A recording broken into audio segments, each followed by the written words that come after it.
to talk about issues affecting this country and also other important issues. Father, today I want to ask you, Father, you can give more wisdom to our Prime Minister, the Deputy Prime Minister, the ministers, the members of Parliament, and the governors of individual provinces. Father, as we're going towards the 50 years of independence for this country, Father, we're going through a lot of problems and issues affecting this country. Father, you know all our provinces and the districts where we all members of Parliament represent. Today I would like to ask you if you can come before us today, take part in the deliverance and the issues that we will be discussing today. You can lead us through. I would like to ask the Parliament to let's take the Lord's pray. Our Father, who art in heaven, hallowed be thy name. Thy kingdom come, thy will be done on earth as in heaven. Give us this day our daily bread, and forgive us our trespasses, as we forgive them that trespass against us. Lead us not into temptation, but deliver us from evil. For thine is the kingdom, the power and glory, forever and ever. Amen.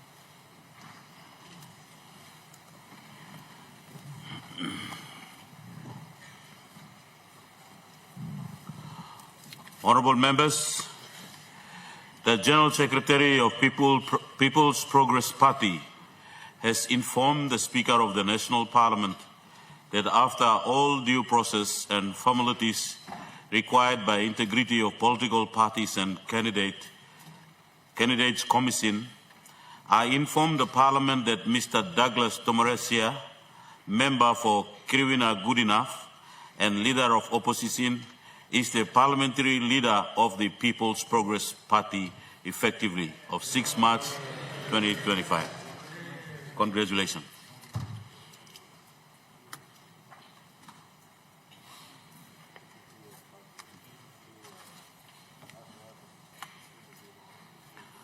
Honourable members, I wish to acknowledge the presence of the public gallery of a second batch of teachers and students from Northeast Academy in the National Capital District, undertaking humanities studies in social science, business and science, and teachers and grade 7 and 8 students from St. Maria Gorati Kabuna Primary School, Kuni LLG in the Kairiku District of Central Province. On behalf of the Parliament, I extend the visitors a warm welcome.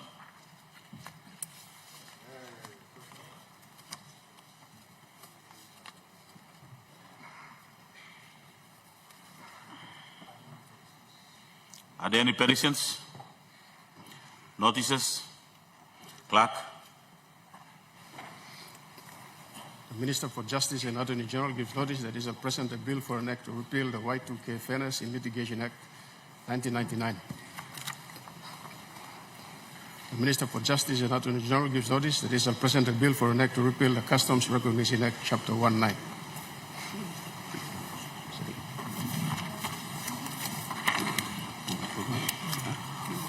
Honourable members, question time. The Honourable Member for... we have a point of order. Member for Erie, what's your point of order? Mr. Deputy Speaker, yesterday during the course of a question without notice, I had a supplementary which was ruled as a fresh question, that there was an undertaking from the chair that this question would be, that this people of Iroquois will be entertained this morning. First, as the first question. Okay, Honourable Member, you resume your seat. Honourable Member, your point of order is in order. I made a commitment to honour you to give your question this morning. I was still looking around who to ask for a question, and you reminded the chair. So, Honourable Member for War Warrior, I'll come call for you in the next question. So I'll give this to the member for Kiriwina, member for Hiri, to ask his question. Member for Hiri. Thank you, Deputy Speaker. Mr. Deputy Speaker, when asked about the independent audit currently being carried out by Deloitte on the current Connect PNG program, the good Prime Minister said he would not stop the Connect PNG program even during the course of the investigations. My questions are quite brief, and there's only fourfold to the good Prime Minister. Firstly, what is the running total of public funds expended so far on this Connect PNG program since its inception in 2019? Number two, would the good Prime Minister agree that there is suggestion that the cash flow shortage in the current budget implementation is caused by the Connect PNG program? And would the Prime Minister also agree that the cause of the decline in the MPAs, or the minimum priority activities, as referred to in the report tabled by the good Minister for Provincial and Local Level Governments, Honourable Soroi Merapo Eoe, is the direct result of the irresponsible and careless spending into this Connect PNG program? And that is a report that is pertaining to the period commencing 2018 to 2022. Honourable Member, we have a point of order. Member for Karamui. Mani, what's your point of order? Minister for Works and Highways in chamber today. This question relates to matters involving the Minister for Works and Highways. So it will be proper for the good leader for Iroquois to direct the questions to the relevant portfolio minister. Thank you. Honourable Member for Karamui nominee, you resume your seat. I'll make a ruling on your point of order. It is at the discretion of a member to ask whoever, if you want to ask direct to the minister responsible, he will ask. If you want to ask the Prime Minister, who is the head of the NEC or is the head of the ministers, and if you want to ask direct to the Prime Minister, it's at the discretion of who asks the question. So I will allow the member to continue on with your question. Thank you, Deputy Speaker, for that enlightenment. To the good member for Karamui Nomane. The final question, and so before I was rudely interrupted, Mr. Deputy Speaker, the report is for a period commencing 2018 to 2022, which is a period when or about the Connect PNG program was also introduced and has been aggressively implemented in this country. The question is, who is telling the truth? Is the report by the Provincial Local Government Department flawed, or is this economic cash flow problem a fallacy and it's a misunderstanding? Those are my questions, Mr. Speaker. The Honourable Prime Minister. All right, thank you, Mr. Deputy Speaker, for your stewardship over this session, and I appreciate the question put across by the member for Hiri. I want to also acknowledge our children, our students who are in the public gallery. Mr. Deputy Speaker, I want to, the three questions. Firstly, say that Connect PNG allocations is not over and above what was budgeted. We have under this government a weekly budget management committee meeting that goes on every week. In fact, Tuesdays at 10 o'clock, the Treasurer chairs this meeting. And this meeting does allow for finance, treasury, planning, customs, IRC, And once in a while, I do sit in this meeting to see how we are doing in as far as managing cash flow is concerned. So the Connect PNG doesn't eat into budgets allocation for other key sectors. Mr. Deputy Speaker, I want to point all of us to Treasury's website, www.treasury.gov.pg. You got final budget outcomes of every year that is put out by Treasury, and for this year's or for last year's actual financial disbursements and our record, the Treasurer sometimes next week will be handing down the final budget outcome for 2024. Therein lies for everyone to see the expenditures of any year that governments does pass through.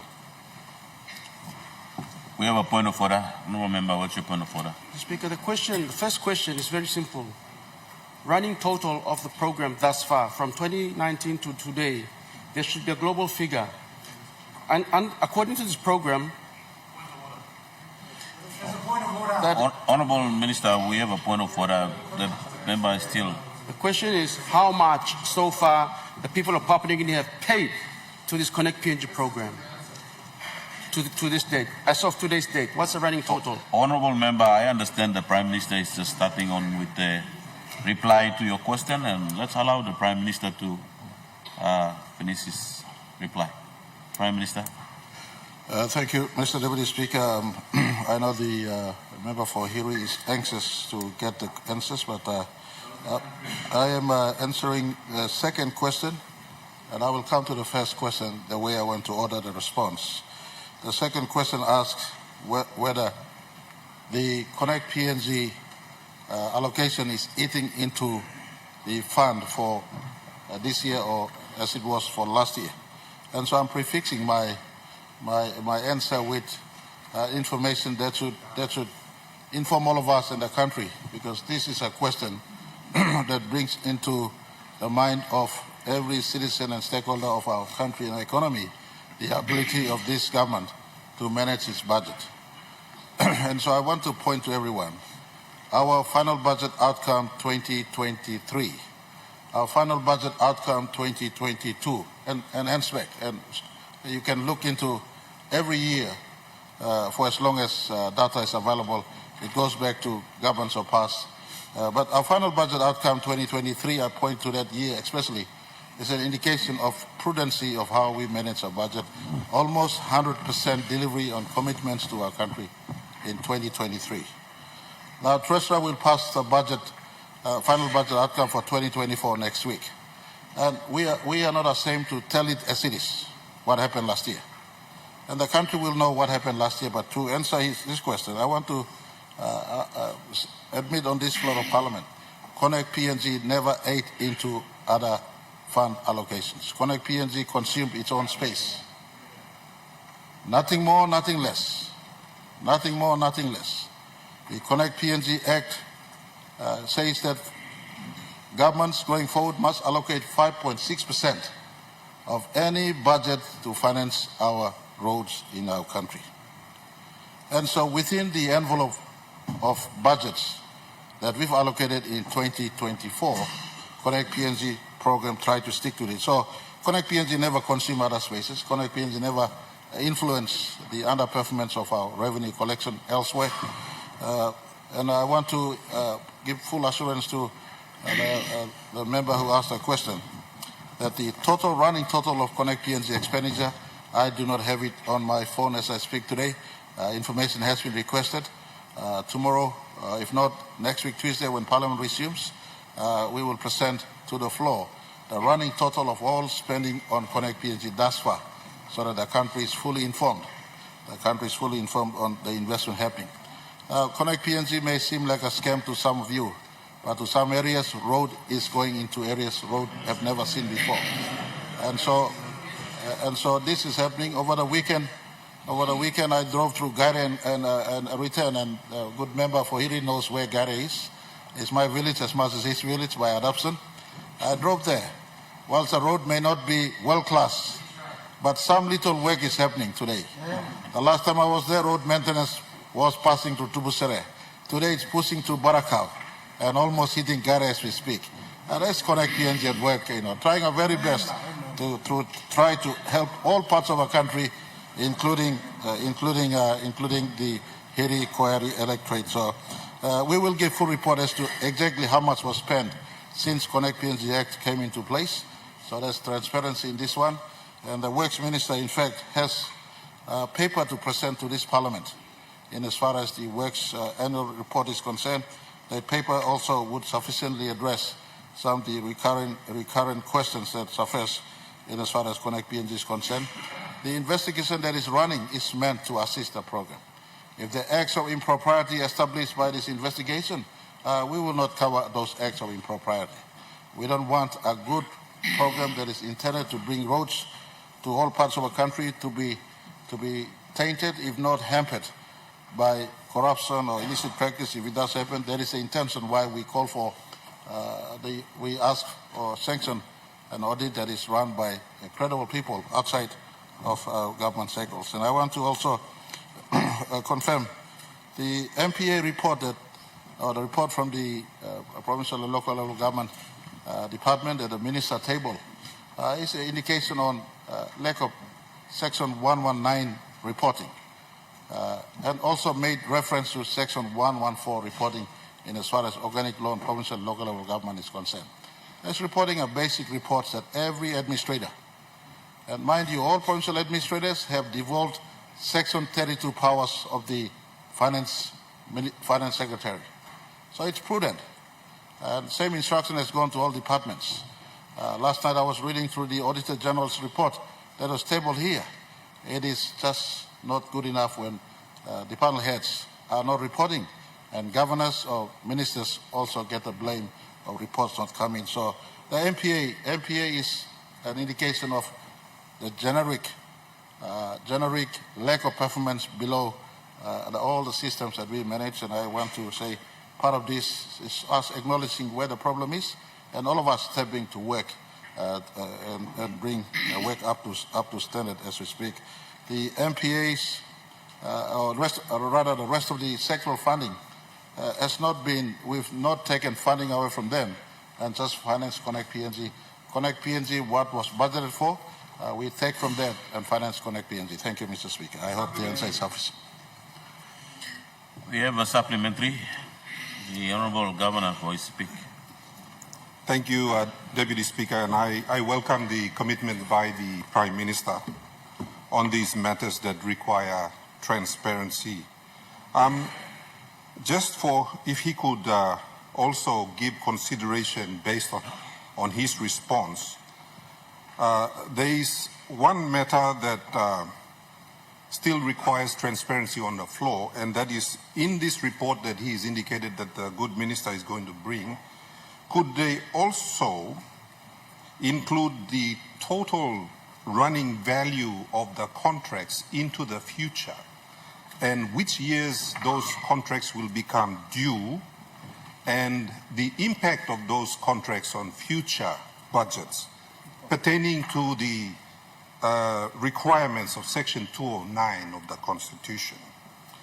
The second point, if the Prime Minister could give us a commitment, is I understand much of the funding for Connect PNG is coming out of Oktedi, is coming out of Kutubu, and it's coming out of Kumul Petroleum Holdings and a host of other companies in terms of tax credit.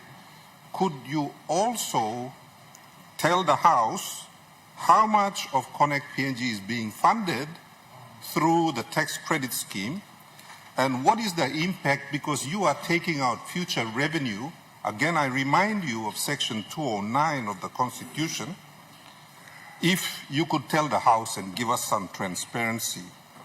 The other thing I would like to know is there a definition of which roads qualify as Connect PNG roads and which roads are provincial roads or district roads? Because the MPA covers provincial and district roads. So if either the minister or the prime minister, based on his current undertaking, could tell the country which roads qualify to be funded under Connect PNG and which roads do not. Finally, the Prime Minister made a reference to the final budget outcome, and I've made mention before, Deputy Speaker, and since the good Prime Minister has given this House and the people of Papua New Guinea an undertaking, I'd like him to go further. In the 2023 FBO, a total of 980 million was moved from health, education, law and order, and a whole host of important sectors and paid to certain provinces. And that is clearly indicated in the 2023 FBO.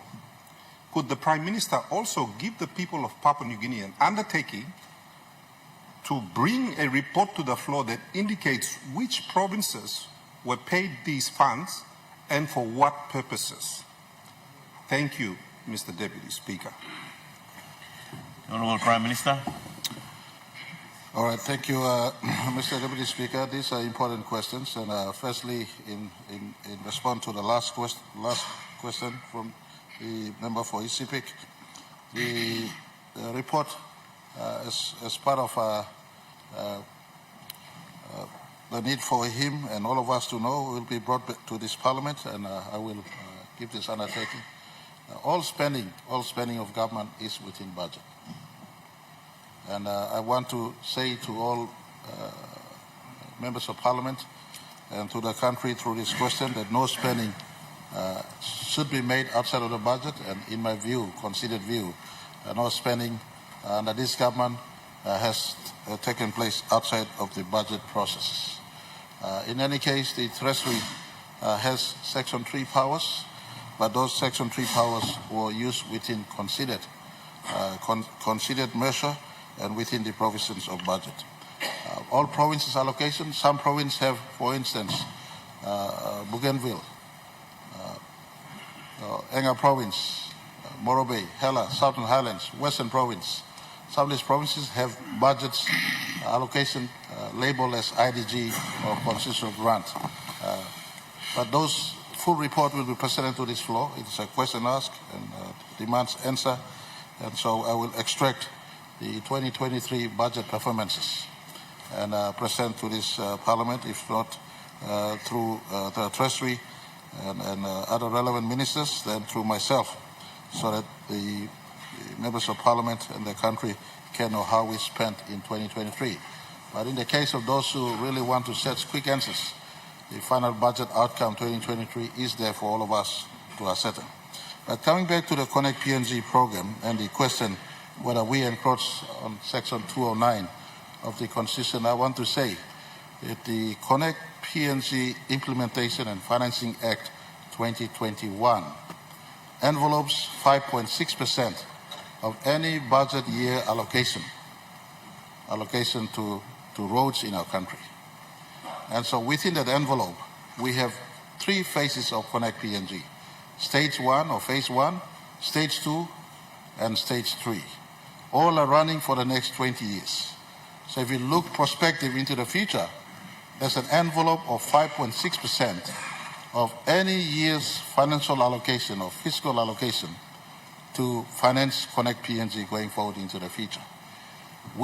This government has taken a bold initiative, whether financing by ICT, infrastructure tax credit, or financing by deficit budget, or financing through budgets, or financing through securing loan domestic or externally.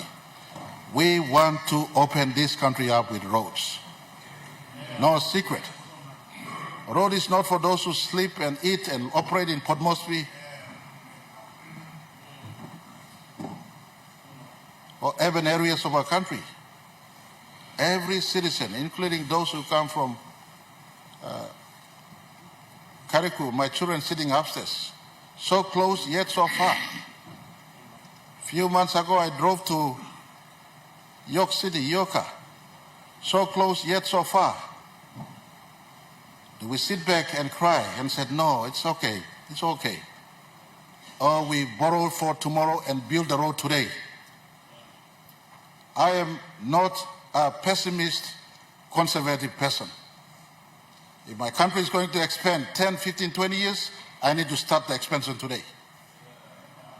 A few years back, someone was criticizing someone as smart as he or she, or he claimed to be, was criticizing the O'Neill government. And he said he will never drive on the flyway.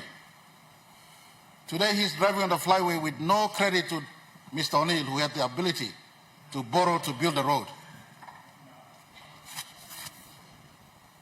My brothers, you can remain pessimists and see from a pessimist view.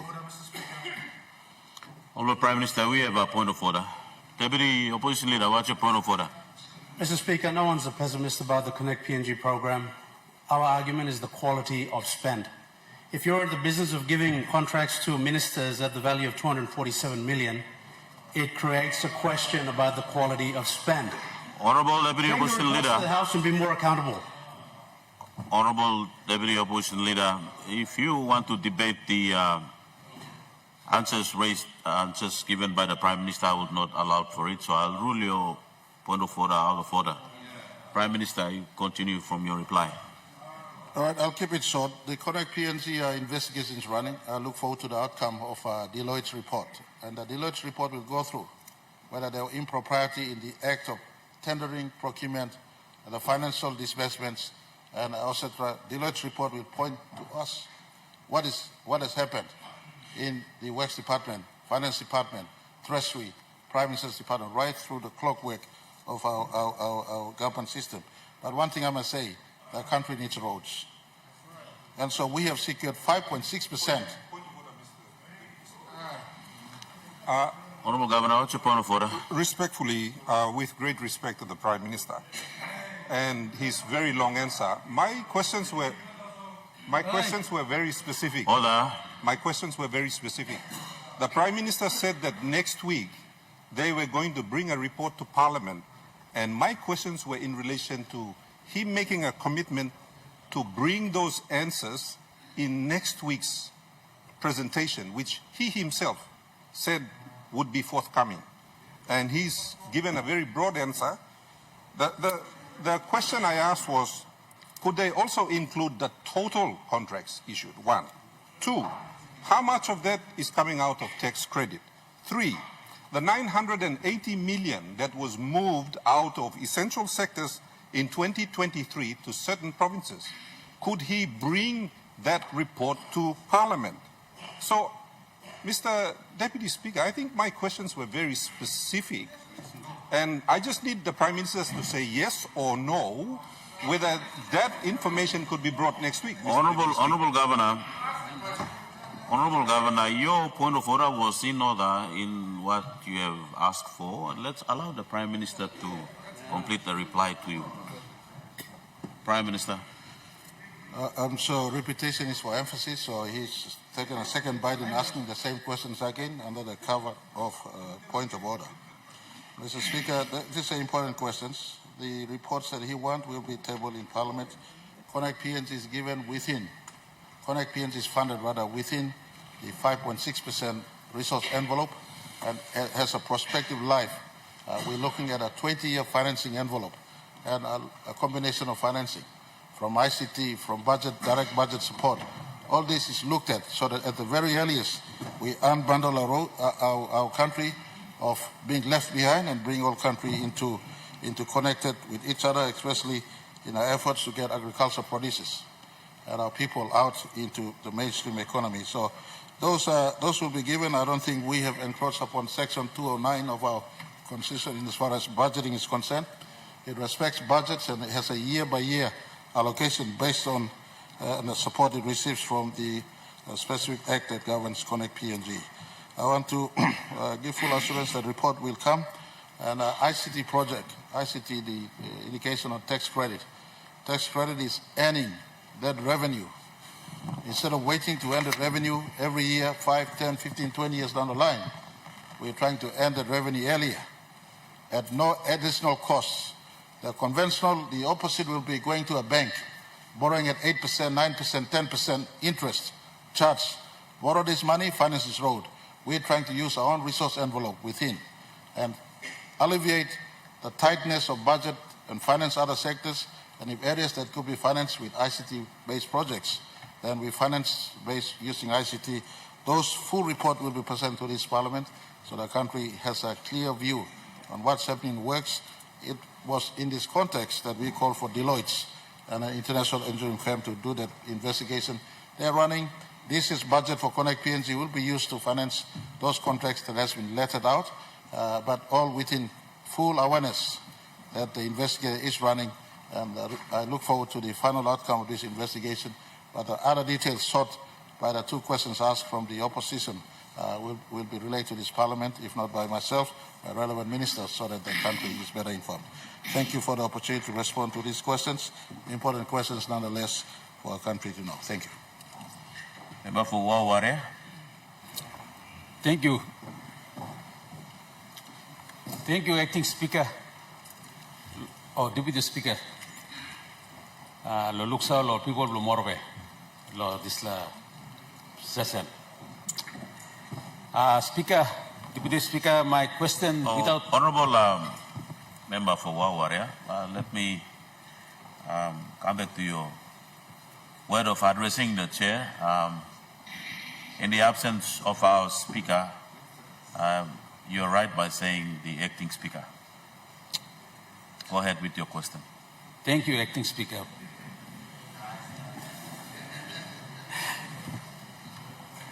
Acting Speaker, my question without notice is directed to the good Minister of State-Owned Enterprise, Honorable William Duma. Before I ask the question, I would like to give some background. This with regard to the electricity issues in Lae City. As I think, please let me ask my question.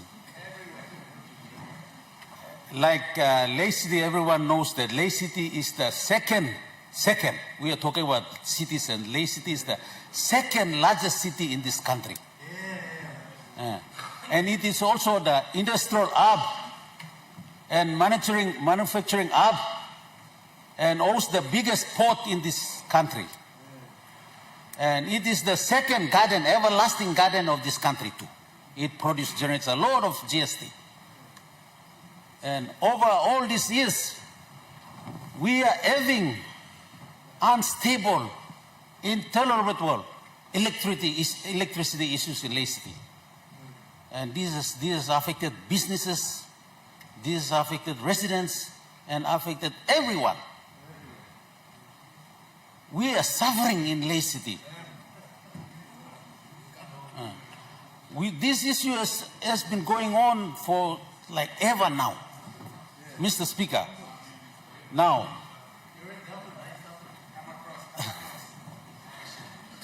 whether you are in government or opposition, you will still suffer. Order. Electricity affects everyone, whether in government or opposition. But especially now, this question is for the people of Lae and people of Morobe. We would like to know, as the good Minister of State-Owned enterprise responsible for electricity, has any solution for the power problem in Lae. And not only Lae, we have also power problems in Makam, my good Deputy Speaker, Acting Speaker. Up your highway, there's issues with power. And also Bulolo, we have faced Genek, which Bulolo district hosts Genek farm, which produces chicken for this country. And PNG Forest. This district is also facing electricity problem too. And also Waware too. Honorable Member for Waware, you ask your question. Yeah, I have a greater conflict of interest in your question, so please ask the question. So, my good Minister, I think we can leave the towns aside, but the city we can, if the good minister can give an answer to the people of, to the business houses and the people of Lae, what solutions he has for the electricity issue in Lae, and what is he doing? And when are we expecting this solutions to be provided. And can the good minister keep the people of Lae and the business houses of Lae informed and updated on a quarterly or monthly basis on what they are doing in terms of the power issues in Lae? Thank you. Honorable Minister for State Enterprise, I have to declare my interest in that question, so I would expect to hear an answer from you. Thank you, Acting Speaker, and I'd like to thank the member for Warrior for this question, very important question. First, I want to point out that as Minister responsible for PNG Power, I don't have a private generator in my house. I don't even have a separate power connection to my house in Hagen. So when there's a blackout either in Port Moresby or in Hagen, I am in the same boat as all of you. I go to the same inconvenience like all of us. Now, for the city of Lae, just like many others, including WOW and Bulolo, we have two kinds of solutions, one long-term and a short-term solution. Lae gets its power from three sources. One from the main Rama grid from Yonke down, one from the Korean group POSCO, and the other one from PNG Forest Products, Bayun. That power source supplies at least 10 megawatts to the city of Lae. Unfortunately for all of us, a contract that has been given to a Chinese company to conduct a thorough rehabilitation and upgrade of the systems at Yonke is taking longer than expected, partly to a combination of incompetence on our part.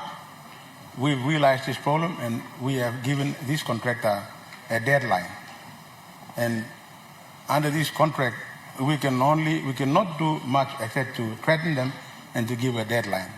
And hopefully before the end of this year, this much needed rehabilitation work will be completed and then full capacity will be restored. So they will be able to service not only Lae, Mori province, but the rest of the Highlands province and Medang. We are also looking at providing power to this very important city of Lae through a 15 megawatt solar farm that has been developed. KCH has bought the land for 10 million kina, and we are now undergoing a tender process where a contractor has been selected to install the solar project at the cost of KCH and PNG Power. And we have also been talking to the Deputy Prime Minister and the member for Lae about a possible power source provided by a vessel, maritime-based vessel. And discussions are ongoing, and we hope to be able to finalize that as long as PNG Power and this contractor agree on the power price. PNG Power has been settled with uneconomic power purchase agreement in the past, where I must also emphasize these leaders that PNG Power has entered into arrangements where, rather than following the normal course of agreeing and paying for the actual energy supplied and provided by those IPPs, under the agreement, PNG Power is expected to pay for the cost of depreciation, capital recovery costs, which are unheard of in the industry. This were done when my predecessor, someone who's no longer around to defend himself, was alive. And we have been working very hard to untangle ourselves from this mess. And it is not that easy. On top of that, when we have the single largest customer who also has to juggle with the competing interests of this country from a limited budget to actually take care of paying for the bills, we have those challenges. But that is not to say that PNG Power and itself have not done anything, have sat back and done nothing. We have been actively looking at providing long-term as well as short-term solutions to the city of Lae. And we have made some improvements. And I have kept our Deputy Prime Minister and the member for Lae involved regularly. But if it is a wish of the members from Mori province that they wish to be informed regularly, I can of course inform them periodically if they want. But I have been doing my part by informing the Deputy Prime Minister and the member for Lae. So I must on behalf of PNG Power and apologize. I do not feel embarrassed apologizing, but this is a thing that we're working very hard. We have not ignored the problems that have been faced by a very, very important city in Leh. And even the members of the Chamber of Commerce bombard me daily. So, but that comes with leadership, and we are doing those things. But I want to thank the good member for Warrior for this important question, and I can assure him and our people from Leh that it is not that this government and, of course, the Ministry of State Enterprise have sat back and done nothing. We are doing everything we can to make sure we restore and maintain a consistent, reliable supply of power, not only to Leh, but the rest of the islands and Medan. Thank you, Mr. Acting Speaker. We have a supplementary. The Honourable Member for Sinasina Yangon. Thank you, Mr. Acting Speaker. Energy supply, electricity supply is a foundation to our economy. So we cannot be playing football with it. If there's a practical problem, we must come to practical solutions very fast. Not kicking it down the field forever and forever. 5 years ago, we were on this floor, same minister, sitting in the same chair when discussing the edible power and the dairy power supply into Port Moresby, said by December in that year,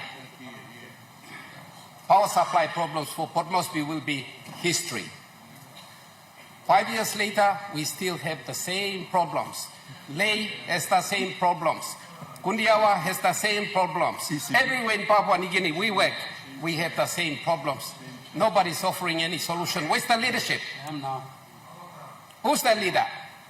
Honourable, The leader is Honourable the Member, minister. what's your supplementary? Supplementary? I got 2 supplementary questions.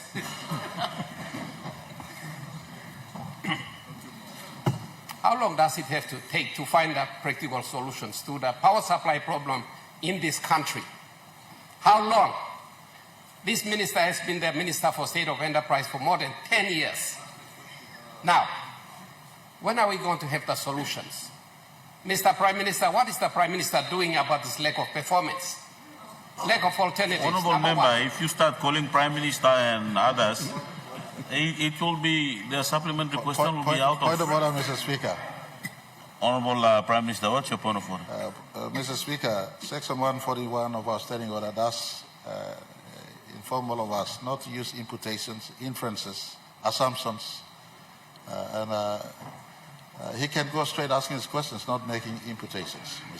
Yes, Honourable Prime Minister, that is why I'm trying to get to the Honourable Member to get straight to your question instead of calling other members. You know, it's supplementary, and that supplementary question I was listening to is at least you do a supplementary question to an issue in Leh, which the Honourable Member for Warrior is raising question, and that question you are now taking it to other part of the province is like a new question, It's not same in supplementary. everywhere. Leh is part of Papua New Guinea. Unless it's something happened in Leh that I don't know. Okay, I'll allow you to go straight to your Number question, 2. Honourable Yeah, Member. number 2.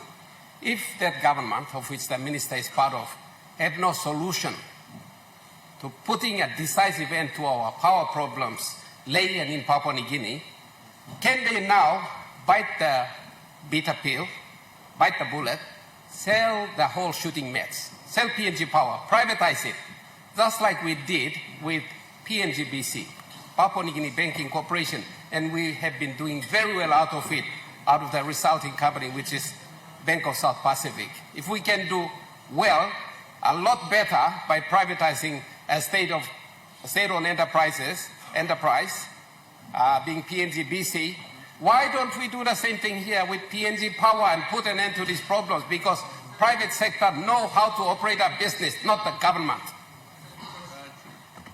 Here. Honourable Member, I was thinking to rule your supplementary question out of order, but you have already completed the question, so I'll allow the Minister to respond to that. I think the issue of power in the country is an issue that everybody is facing, so I'll allow the Minister to respond to the question the honourable member for Sinai Yongumule have raised. Thank you, Acting Speaker. I want to thank the member for Sinai Yongumule for his important question. I want to start by pointing out that no single minister in any government provides solutions to every problem. Even himself, when he was the Minister for Justice and even the Minister of Petroleum and Energy. And if he's asking for a leader, yes, I'm the minister responsible. All initiatives come from the minister. All initiatives. Minister for Mining cannot interfere in state-owned enterprises. No minister for health. So anything to do with SOEs starts from the office of the Minister for State-owned Enterprise. He has to initiate it. That's the point. Let's not pass the buck. Honourable member, I'll rule your point of order out of order because when you call for the point of order, I haven't asked you yet, and you went ahead and raised a point of order. Then I'll allow the minister to continue. Thank you, Mr. Speaker. If the member wants to get publicity, that is his problem. All I'm saying is that when he was minister himself, he didn't even deliver. He didn't deliver, so there's no point in us scoring points here. And if he's asking for a leadership, I am the leader here, like himself. No minister, not prime minister, can provide solutions to every problem in this country. And contrary to what the good member is saying, I was not minister for 10 years. That is a complete distortion of facts. Not 10 years. I took over in 2017 from the late Ben Micah. He declared a state of emergency. He tried within his means to turn around PNG Power. He wasn't able to do it in 2 years. And then I was minister for 2 years, from 2017 until 2019. 2 years. And when Prime Minister Marape took over, he appointed me minister in 2022, or 2020. So it is not true for the good member to claim that I was minister for 10 years.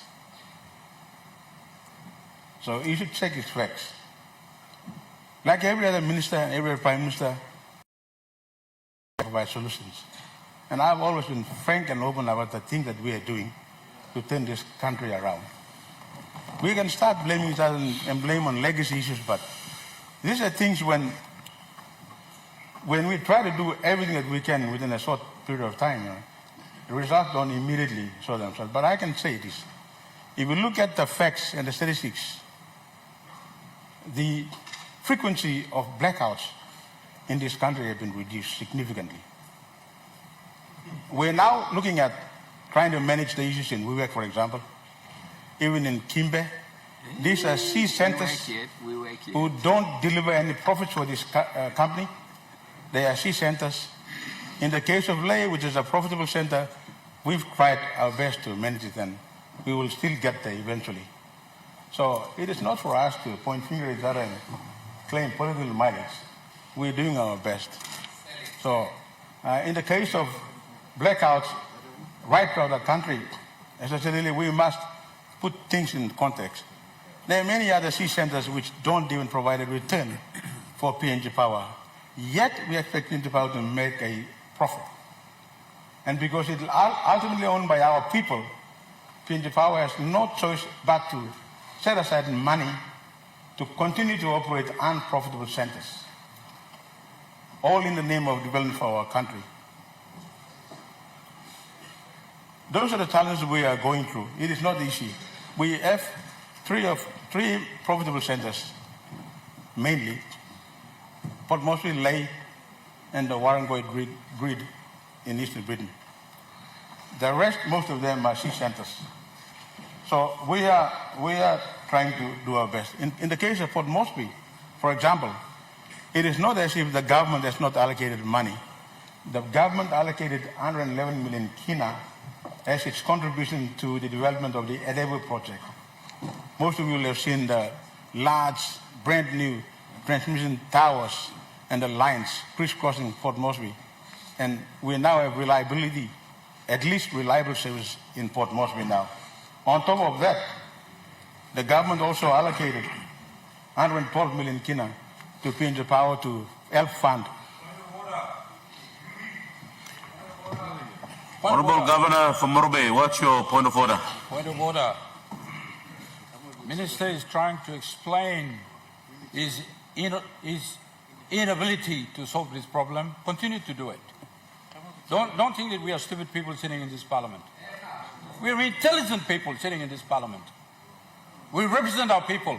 People have given us the mandate to be here. Now, the honourable member for Sinasana Yongomul has asked a valid question to you. Supplementary question. He said the PNG power has failed this nation to solve the problem of power provisions in this country. Because without power, this country is not going to move. That is why he has proposed, and it's a valid question, point to you, is to answer. What are we going to do? What are we going to do with PNG power? Are we going to continue to have them there?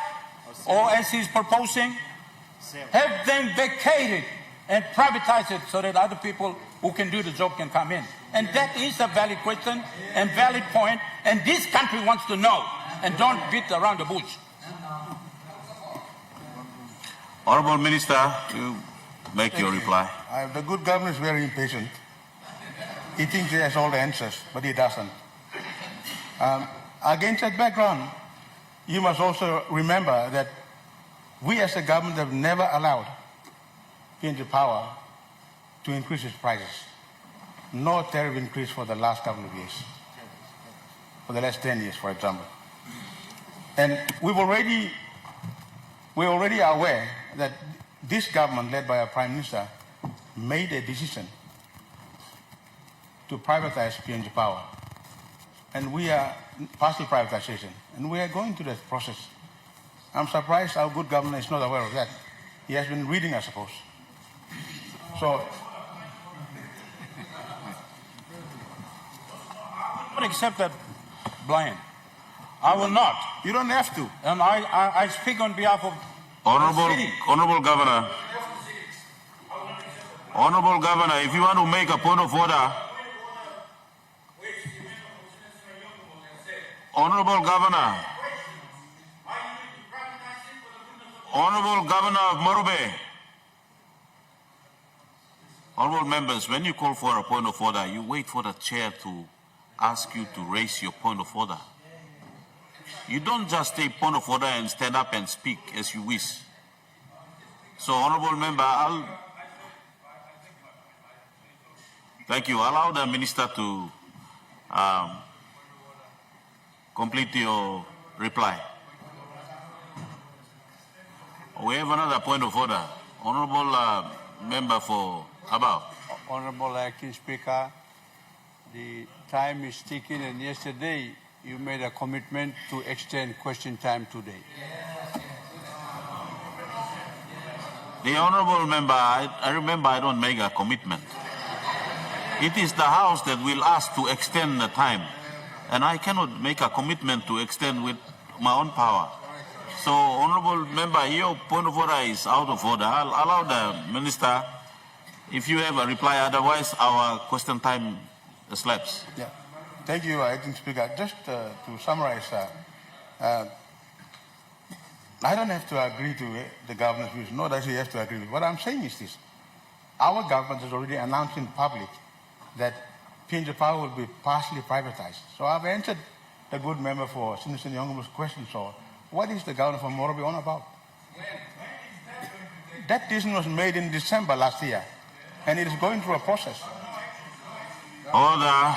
Selling, Mr. Acting Speaker, selling a company like PNG Power will not be done through a fire sale. Everyone wants to buy it at a cheap price. It is a strategic national asset of this country. And if we are going down the path of privatization, we have got to make sure that we go through the books properly, proper valuation is done so that our people do get a return for the investment. We are not in the business of selling companies just for the sake of selling. Like PNGBC, for example. Thank you, Mr. Acting Speaker. Honourable members, our question time has lapsed. Leader of Government Business.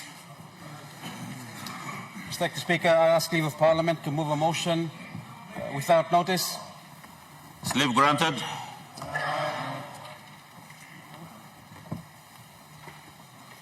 Mr. Acting Speaker, I move that so much of the standing orders be suspended as would prevent notice number 139, 141, 142, and 143 government business being called on forthwith. The question is that the motion be agreed to. Those in favor say aye. Aye. Those against say no. Ayes have it. Clerk.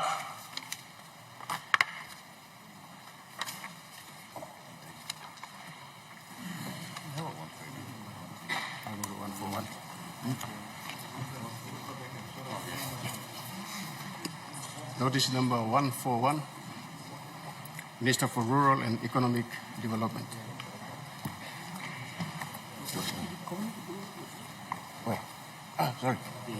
Sorry.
Minister for Community Development, Religion and Youth.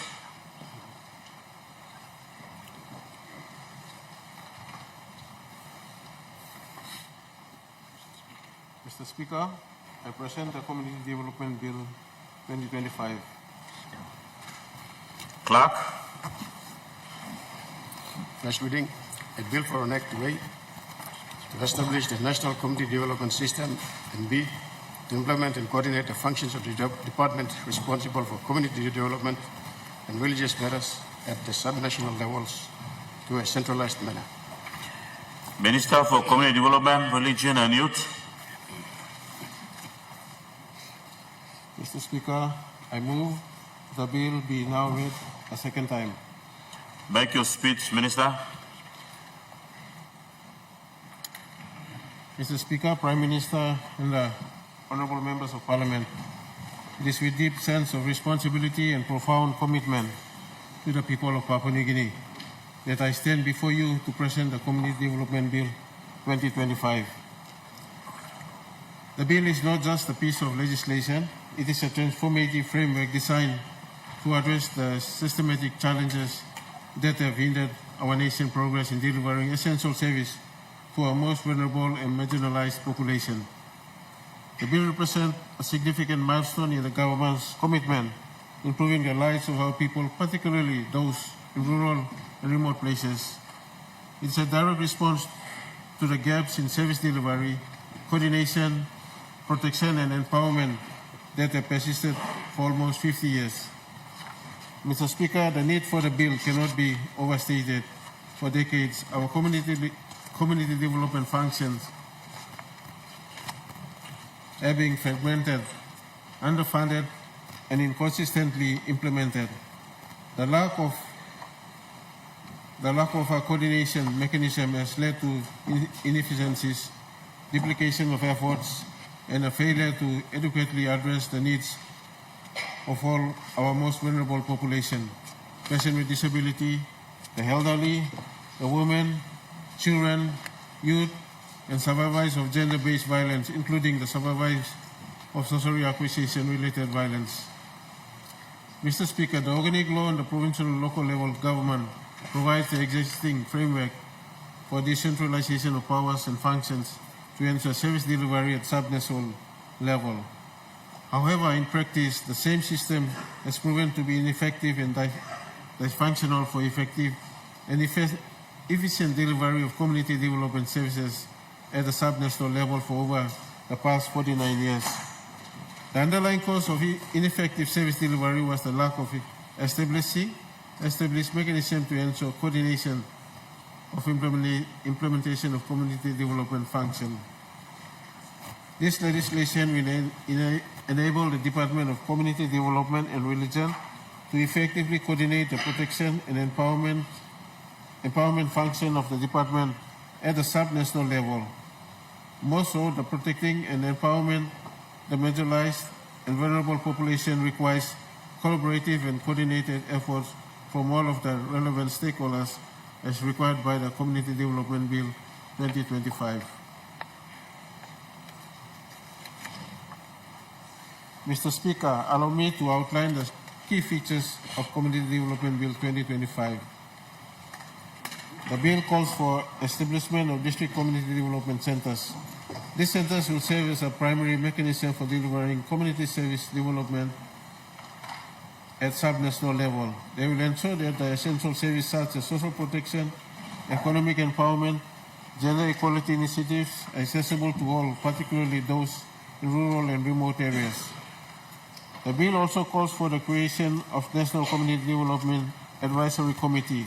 This committee will coordinate efforts between national, provincial, and local level government, as well as with civil society organizations, churches, and development partners. It will ensure that all stakeholders work together towards common goal, avoiding duplication of efforts and ensuring the efficient use of resources. Furthermore, the bill will not only call for development of community development sector plan, it will also strengthen the monitoring and reporting mechanism specifically for the community development sector, consequently involving sector planning, equitable resources allocation, transparency, accountability, and service delivery. Mr. Speaker, for effective collaboration, resource distribution, and for efficient protection and empowerment service delivery, the bill requires all the international development partners, non-governmental organizations, and civil society organizations to register their plans and activities with the Department of Community Development and Religion. This will ensure that their efforts are aligned with the national priorities and contribute to the overall development goals of our nation. Mr. Speaker, the Community Development Bill 2025 is fully aligned with our national development goals. It supports Pillar 1, Human Capital Development, Gender, Youth, and People. Pillar 3, Institutional Development and Service Delivery of the Vision 2050. It also aligns with Strategic Priority Area number 11, Population Dynamics and Development of the Medium-Term Development for 2023 to 2025. Mr. Speaker, the tabling of the bill is the result of collaboration and commitment of all relevant stakeholders. I would like to take this opportunity to acknowledge the tireless efforts of the Department of Community Development and Religion under the leadership of the Secretary, Mr. Ubase, and the Technical Working Group that includes representatives from the Constitutional and Law Reform Commission, the Office of the State Solicitor, the Office of the First Legislative Council, the Department of Justice and Attorney General, the Department of National Planning and Monitoring, the Department of Provincial and Local Level Government, the Department of Implementation and Rural Development, the National Economic Fiscal Commission, the Department of Finance, and the Department of Treasury. Along with the legal consultation to ensure relevance of the bill and alignment of the bill to exist legislations and policy framework proceeded the submission and statutory endorsement of the bill. As such, the First Legislative Council issued a certificate of compliance on 12 March 2025. I also extend my gratitude to the National Executive Council under the leadership of our Prime Minister, Honorable James Marape, for endorsing this bill and recognizing the importance in our nation's development agenda. Furthermore, I'd like to acknowledge the invaluable contributions of our development partners, non-governmental organizations, civil society organizations, churches, and the community-based organizations. Your efforts have made a significant impact on the lives of our people, and the bill seeks to build on your work by creating a more coordinated and effective framework for our community development. Mr. Speaker, the passage of this bill will mark a new chapter in our nation's journey towards inclusion and sustainable development. It will empower our community, strengthening our institutional and ensure that no one is left behind. I urge all honourable members of Parliament to support this bill and join us in building a Papua New Guinea where every citizen, regardless of their background, circumstances, has the opportunity to live a life of dignity, security and prosperity. Let us all work together to create a nation where our children can grow up in safe and supportive environment, where our women are empowered to reach their full potential, where our youth have access to education and employment opportunities, where our elderly and persons with disabilities are treated with respect and care they deserve. Mr. Speaker, the Community Development Bill 2025 is more than just a piece of legislation. It is a promise to the people of Papua New Guinea. It is a promise that will not rest until every citizen has access to the services and opportunities that they need to thrive. It is a promise that we will work tirelessly to build a nation that is inclusive, equitable, and prosperous. I call on the honourable members of Parliament to support this bill and join us in making this promise a reality. Together, we build a better future for Papua New Guineans. Thank you, Mr. Speaker. The Honourable Member for Kandep. Thank you, Mr. Speaker. I stand to support the Minister, and I think many papers like this have been produced, but I think this is one of those best papers that addresses human uses in Papua New Guinea and honourable attention. I think Peter then deserves the support of all of us in this particular bill. Mr. Deputy Speaker, let me just touch one area. There's many areas that this bill is looking at, but I'll touch one area that I heard him mention. It is in his speech about the cohesion of LLGs, human capital development. He mentioned the social cohesion, but in the word level, I'd like to touch in that area so that the Minister can take that into consideration. And I'll, Deputy Speaker, with your indulgence, just give an example of what I have seen happen in my own district. Deputy Speaker, you will know, the nation knows, that Anga is one of those tribal conflict, frequently tribal conflict area. We have seen it spilled to other parts of PNC too. And how it starts at the grassroots level where we overlook the human factor of social and economic development. And that then develops into law and order issues. And we hear most of the times, we criticize the Minister of Police, the Police Commissioner, and other law enforcement agents. However, the real issue, if you root it down and look at it very carefully and zoom it into it, it is there in the social, the human attitude, human character, human development, right in the grassroots level. That then, if it is not looked at and the goodness of the people on the grassroots level, in the LLGs, in the word, not properly cultivated, then the opposite happens, that develops into the negative aspect of life. The positive energy our young people have is now converted into doing something negative rather than doing something positive, and that we have seen illustrated many times over in this country. In Kandep, we've had many tribal warfares. We've been at in one stage 22 young men just drowned in the Lai River. I've had people, warriors on tribes, they're killing each other. They burned down some of those infrastructures that we have humbly established for our people, burned down into ashes because of the feud that exists between these tribal people. And even police go in. We spend a lot of money to set up camps in Kandep Station or in various sub-districts of the electorate in order to appease these tensions and these confrontations and volatility of tribal violence and tribal killing. Is it because the police are select? No. Is it because the government is select? No. Is it because we are not putting service in the district level? No. That is because we are not addressing the human being. the human being at the grassroots level. We've been looking at the macro level. We're doing all right. Big things up here. We're giving so much money to the police, the other government departments, the public service, etc. But they don't trickle down. So the problem is at the ward level. And what I've done, Mr. Deputy Speaker, is maybe because I've been with my people for a longer time, so it opened my eyes. Sometimes in the past, I had failed to address that issue.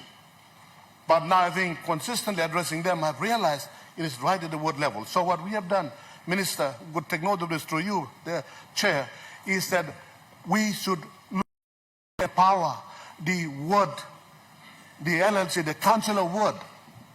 The council of ward is where 1,000 people, 3,000 people are inhabiting that particular ward. And there's a councillor there, and you have the ward people there. So if this bill is addressing the LLCs, like I hear the minister is saying, then that will then trickle down to the ward level, because the ward level will have its own ward committees established by the organic law. So if you have 3 tiers of government there, the national, provincial, and the local level of government, you empower the local level government by establishing ward committees as per the organic law, and the council is responsible, and you empower these ward committees in the ward level. In Kandep, what we have done is we have 74 wards in Kandep district, and we have now created about 4 LLGs, but before that we were 2 LLGs, but 74 wards. So we have created 74 ward committees representing the tribals, clans, and we have also put in a woman, represent the women, some business people in there as well. So it's a collective representation of the people in that particular ward. And then the council is a chairperson, and there's somebody else who's a deputy. We have mixed very carefully with the women as well as with the men, but also we have put in varied age groups, young and old, and so forth.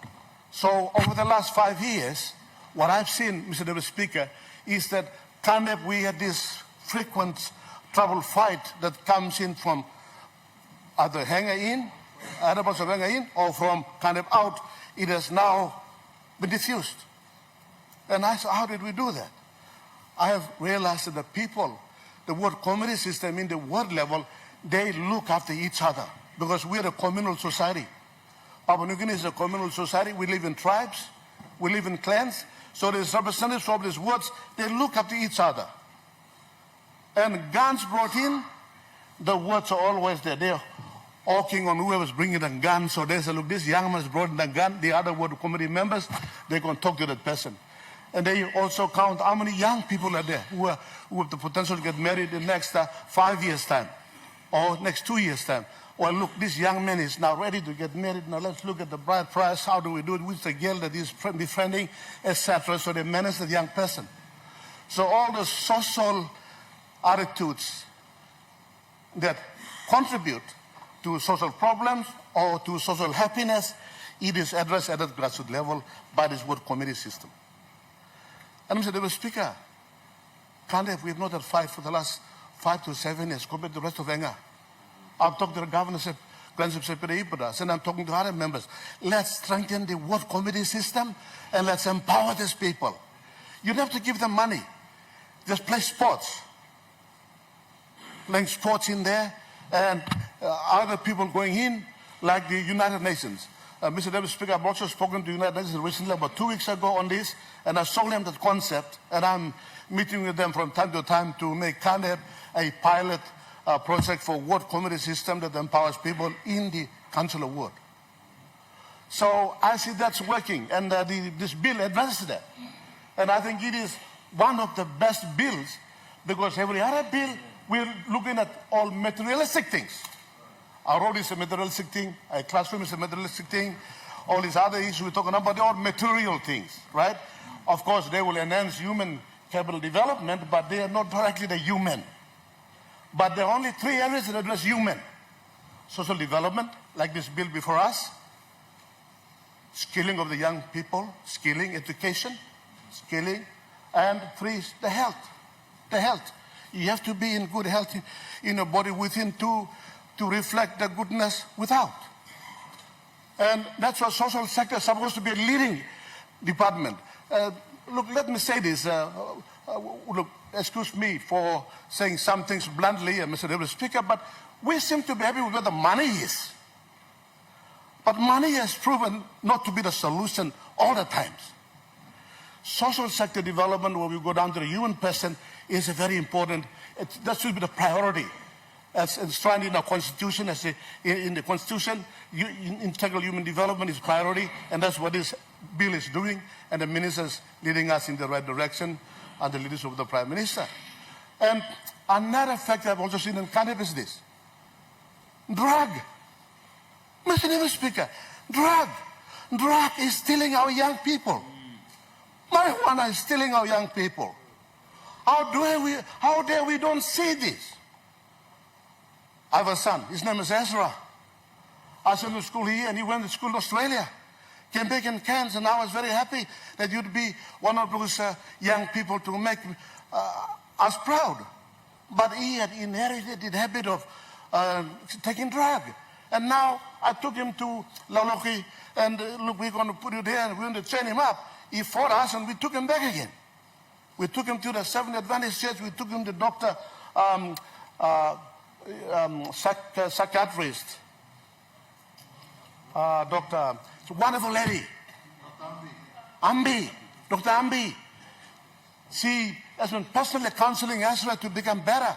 And we tried to take away the drug in him for about 12 months. But then we thought he was strong already. And he went and took the drug again. And Ezra recently, just about 1 week ago, sold the hookah in our house. And my wife, Sharon, comes and tells him, Don, the hookah is gone. I said, I cannot steal it. Ezra sold it because he wants to buy drug. So drug is killing our young people. When we're talking about the future, what future are you talking about, Mr. Deputy Speaker? It's a 1-year-old person here, 5-year-old child, the 10-year-old girl. That's the future you're talking about. What future do you mean? We're not talking about this parliament. We're not talking about a building. We're not talking about the roads, airports, and all these things. It will require human beings, the skills and the character and discipline to look after them. This law addresses those issues. It's not just any other ordinary law. The social development is where it develops the human person, the human capital for social cohesion, for integration, to become one. We may be 1,000 different tribes and nation languages, but this law puts us and unites us together to develop the human being where it matters, and that's at grassroots level. So, Mr. Deputy Speaker, let me, using this example that I see in my own electorate, we have ups and downs. Even in my family, I see that. And I've been in this public work for some time will have learned this, to see it, and I'm seeing the answer for law and order, for social poverty, for economic issues, challenges. It is right there in the ward level, in the family unit, where you ward councillors, they must be given more empowerment, direct financing from the parliament to the LLGs. We are putting them on the payroll.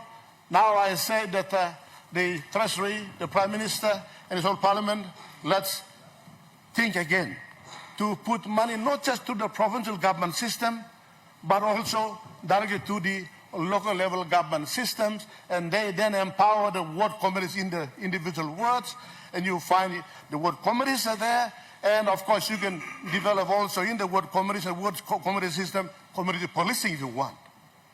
Rather than just paying a lot of money at all this police at the top level, you have community policing in the rural ward area, and you find problems are already diffused and addressed proactively before even it comes to this floor of parliament. Sometimes we end up discussing police issues.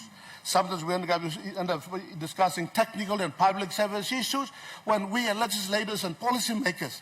And you'll find this policy, this act, will enable and empower the ward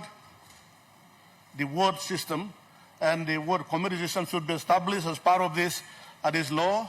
And we could also look at establishing ward policing system as well.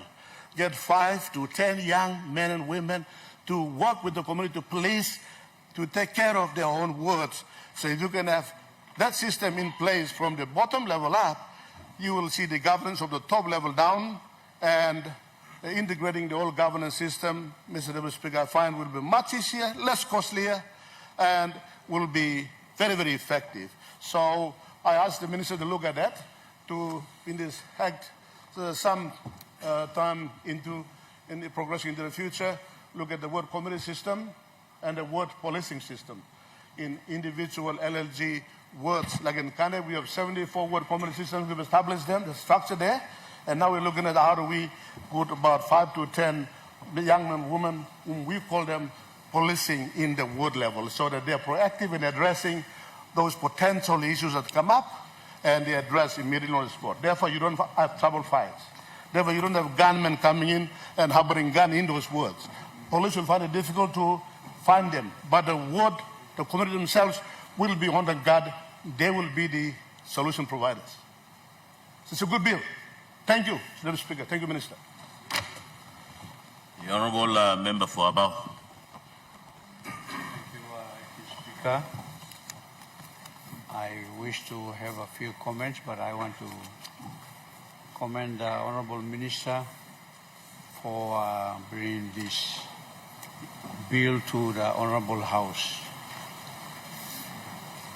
I want to raise a concern in view of this bill, and therefore put up a case on the bill not being necessary.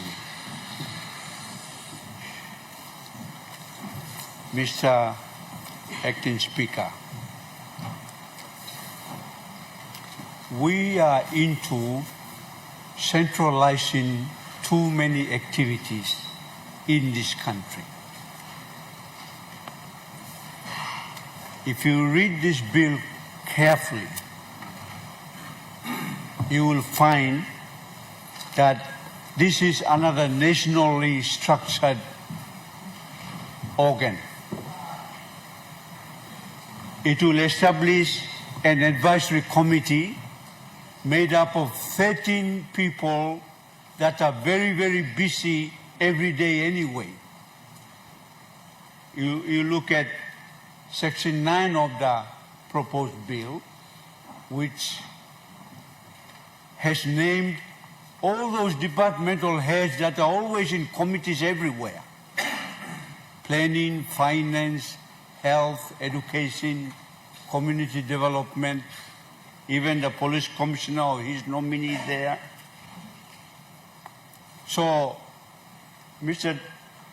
Acting Speaker, I'm always against centralizing programs.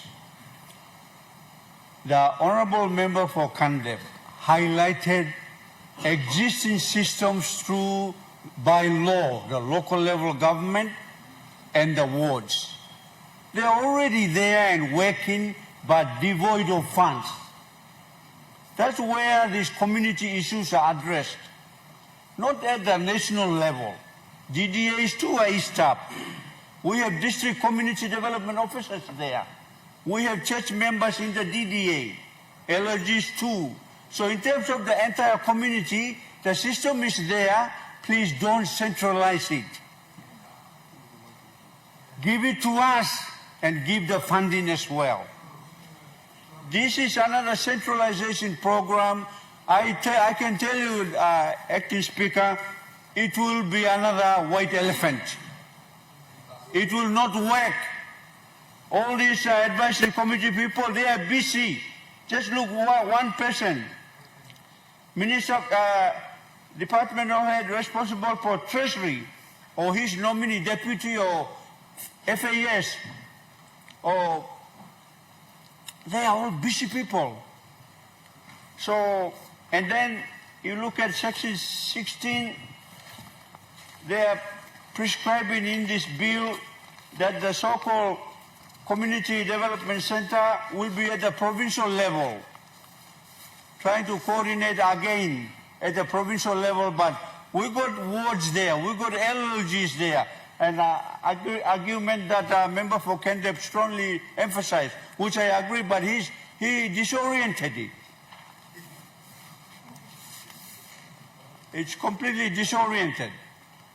use the existing community-based legal entities, LLGs, wards, DDAs. We members of parliament, we encompass everything in the community. Why do we create another animal? When I was Secretary for Health, I fought against the establishment of the Provincial Health Authority. I argued that this is bringing health back to Waigani. All the provincial health boards report to the minister. They don't even report to the governor, who's in the province.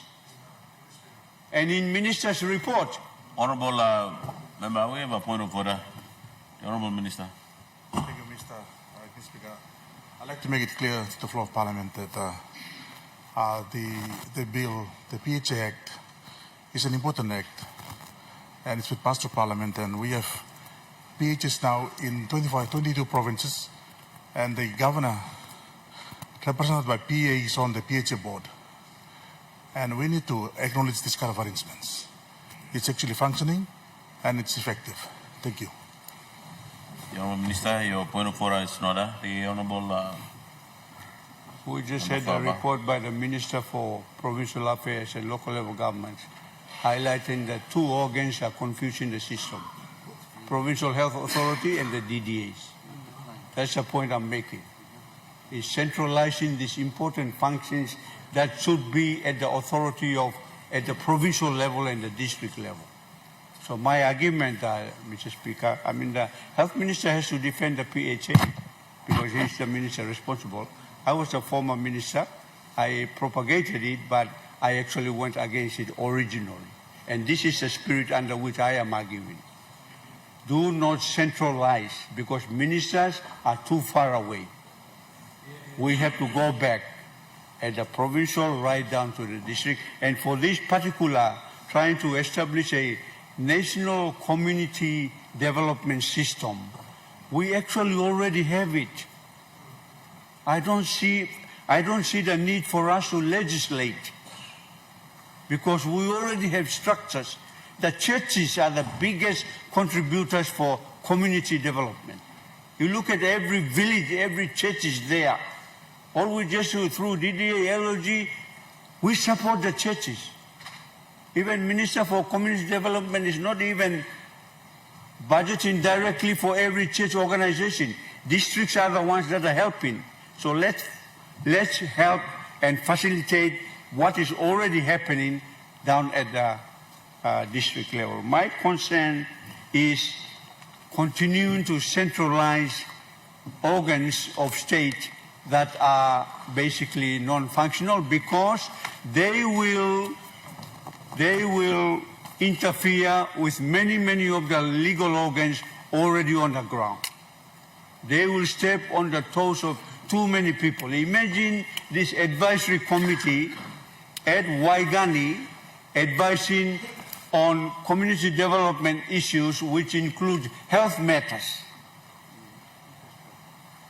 We already have the system down there already.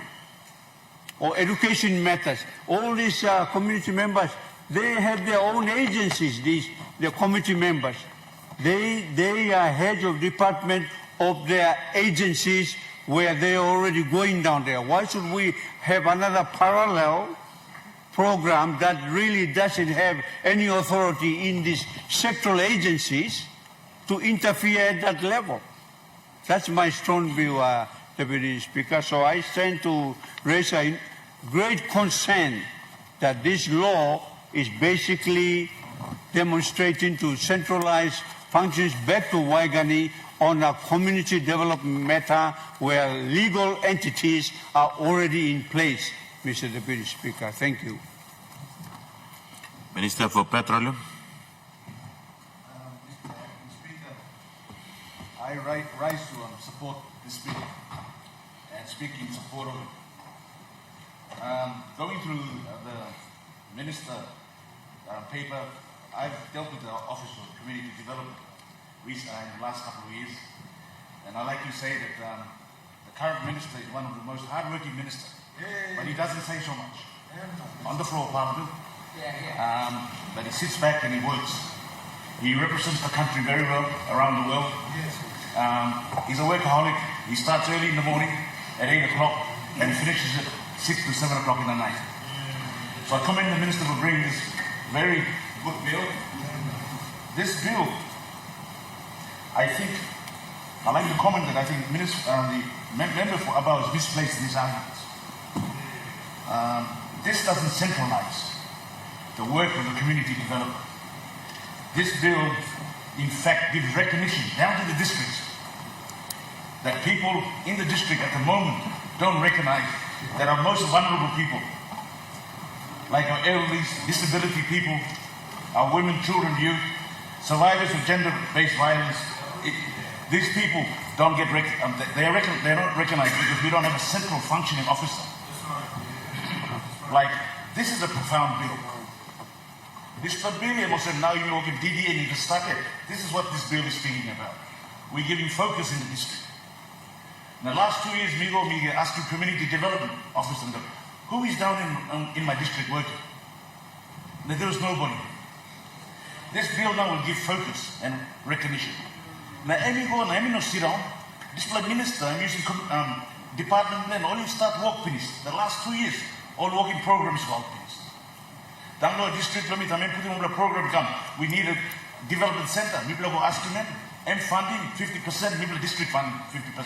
Now we have the most modernized building in Esara, a 2-story building now constructed. Because not the minister. Now work plan. So you sit back and like helping, he won't help. But if you go and look him in the office plan, he's been helping us. Now I'd like to commend the minister. Now we've had a dysfunctional system living in the most vulnerable people living in the district. This bill is not about central government.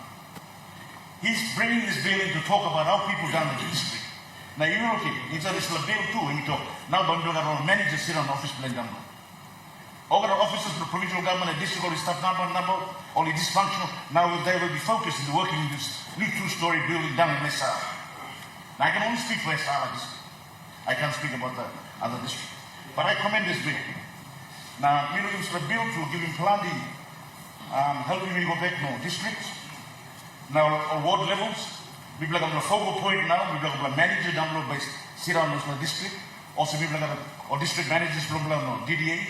So, me support him the bill. Me don't have planning to talk to no. But Minister, congratulations, you bring the bill coming now, and passing the parliament. Now, me like an honorable member, please, you give me support. This bill doesn't centralize the work of the community development to our most vulnerable people. This bill now decentralized now. Walking go back to district and ward level. Thank you very much.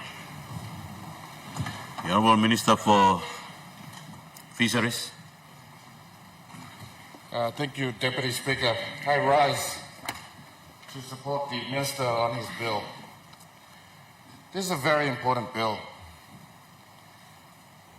Lest you all forget, community development links all of us. Without community development, none of us will be here. Because it's a foundation, family foundation, built on community development. In the last couple of years, 49 years to be exact, as the Minister said, it's a forgotten ministry. We concentrated on other ministries and everything, but socially, this one affects the very people that we should be protecting. Those people up there, our children. Disabled children, handicapped children, battered wives. They don't have a voice. Their voice needs to be heard. When we talk about this in the district,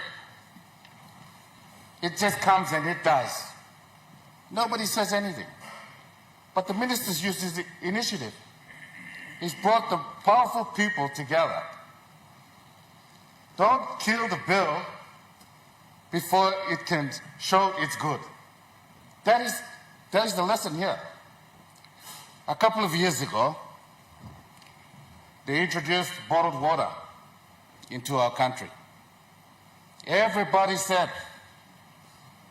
why are you introducing? Nobody's going to drink it. We're going to go and drink from the tap. So now you look in. Bottled water is the highest and most bought drink in our country.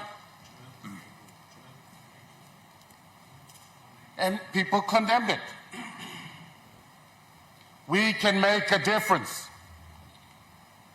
Not for us. This is not for you guys. This is for the children and the generation that comes after us. We need to put it in place now so that the steps that we take going into the future, they will be protected.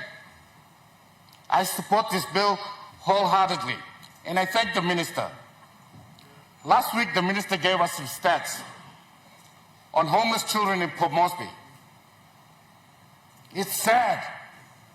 It's a reality. It's not only Port Moresby. It's Lae. It's eating to our towns. What are we going to do about it?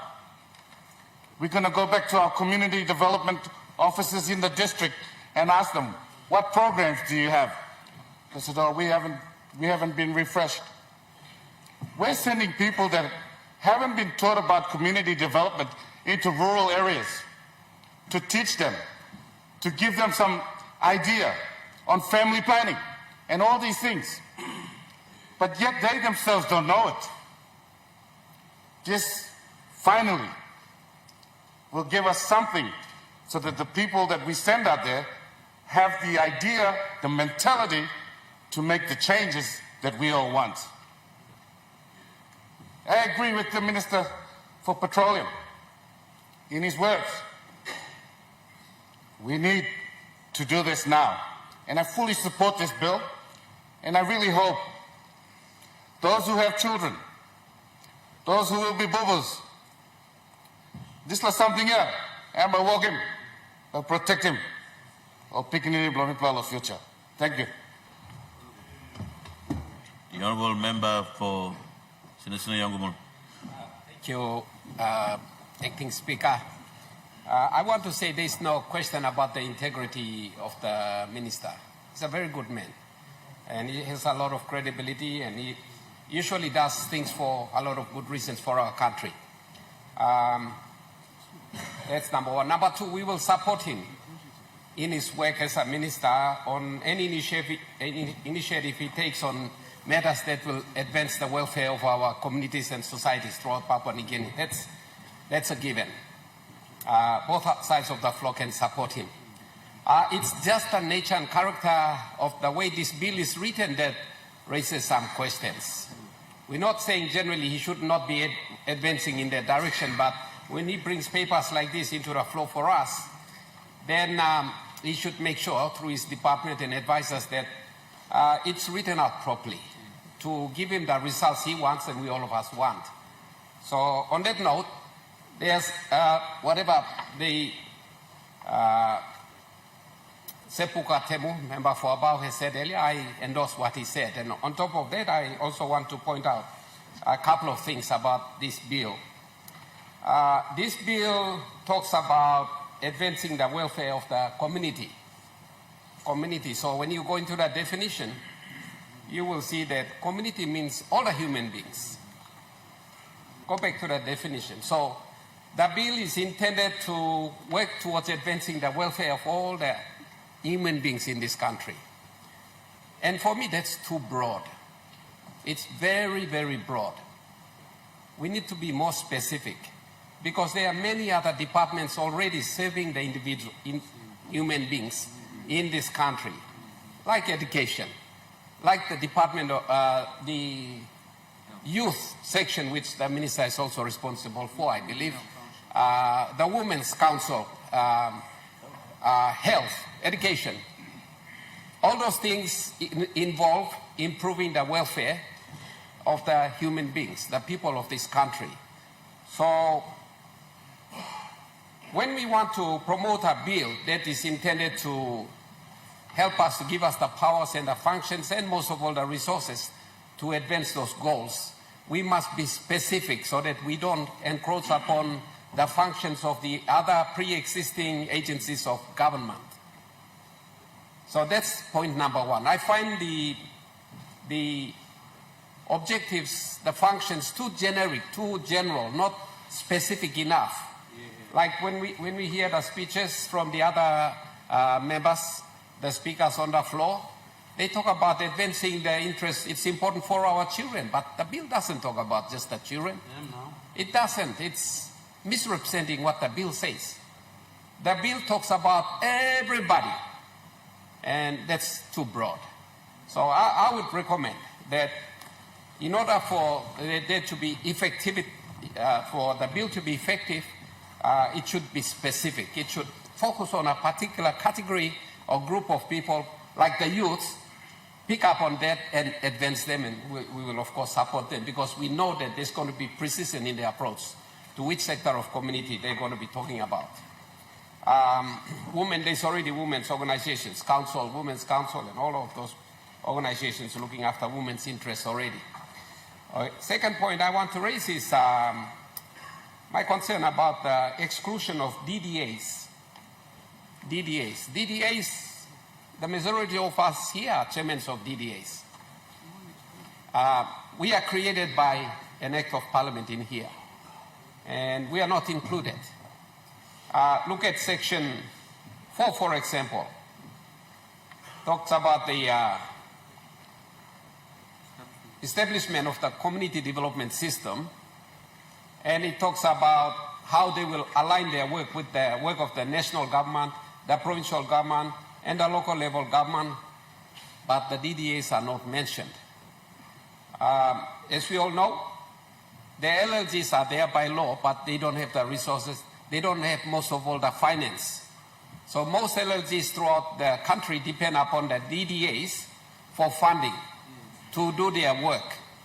So how can the DDA cooperate with the council and the community development system if we are not all sitting together in the same room and talking, aligning it?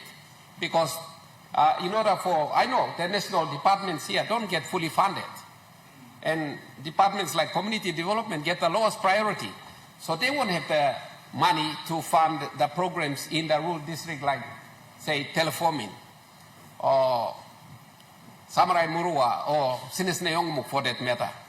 They won't have it, but the DDAs in those local districts will have the money to fund the local community programs. So you have to include, through you, Acting Speaker, the minister has to have the DDAs included in this scheme of things. So we are there, we are involved, we know what they are doing, and there's the possibility of us funding them.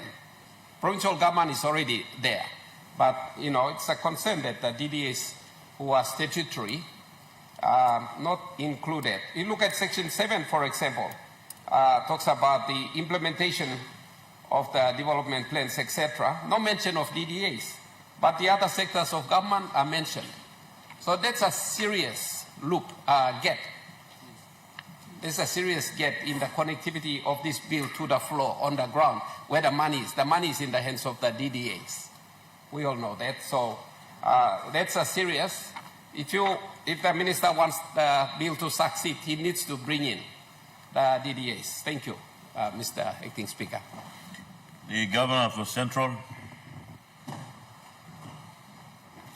Thank you, Mr. Acting Speaker. I would like also to contribute to the debate on this important bill. I want to start by commending the Minister for bringing to this floor this bill. I support the essence of the bill. I also want to acknowledge the work that he does in his portfolio as Minister. I want to point out and congratulate him for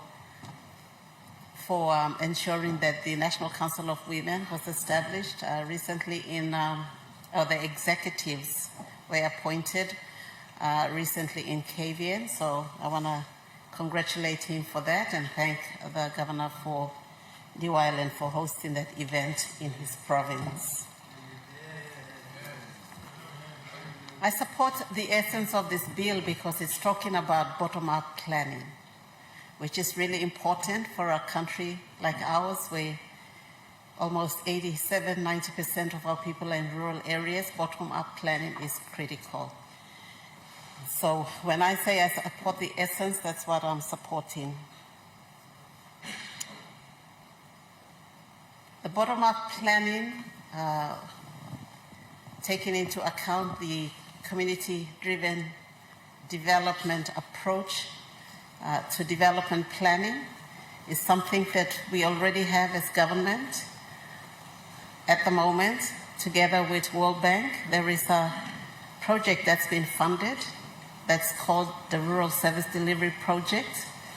In the pilot phase, it was called the Rural Service Delivery and Governance, Community Governance Project. In the scale-up phase, it's called the Rural Service Delivery Project. It's about bottom-up planning. It's about community-driven development planning. It's working to empower the community, the ward development plans with their chair, who is the councillor, the ward councillor, the LLG administration and the district administration is looking at empowering the administration level that are working with our people at the community level, as well as the ward development communities. So it's working through existing government system to strengthen that level of government, both political and administration.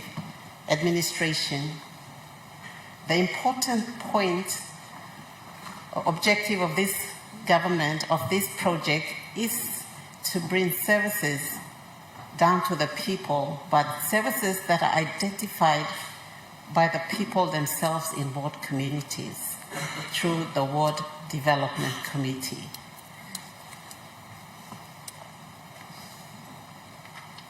Having said that, I want to support what the Honourable Member for Abao has said. We have existing structures and systems of government that on a large part has not been supported financially to work as it was intended to. And so while this bill here has the right intent, I agree that as I see this bill, it seems to be centralizing the functions that are already played by subnational governments and the structures, administrative structures at that level. So whether that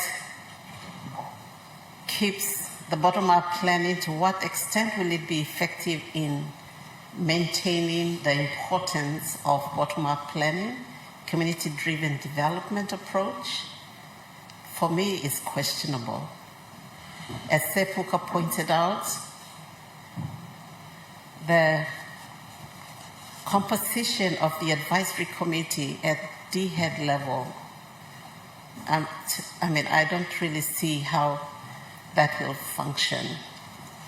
I think at this point in time, we already have, again, I'm repeating myself, we already have systems of government, political structures that exist that have not been funded adequately to perform what it was intended to do, which is empower our people by building their capacities to be able to do their ward plans at ward level, to be able to do inclusive and participatory approach to ward level planning.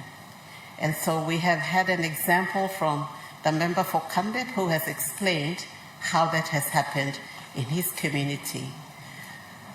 I think there are places that we can strengthen and relook at, such as ward development committees. They are established when new political leaders come in at ward council level, and it should be more administrative so that the ward level planning is consistent regardless of political cycles. But the important point is they are actually consulting with leaders at the ward level to come up, identify projects that they put through. One of the sad realities is that we have seen LLG SIP funded only for 1 year in one term of government. And while it did demonstrate the strengthening of ward level planning and budget allocation, it unfortunately was shot dead before it even had the opportunity to demonstrate more how funding to that level, lower levels of government, can deliver perhaps more effectively on the ground, reducing the cost of service delivery at that level.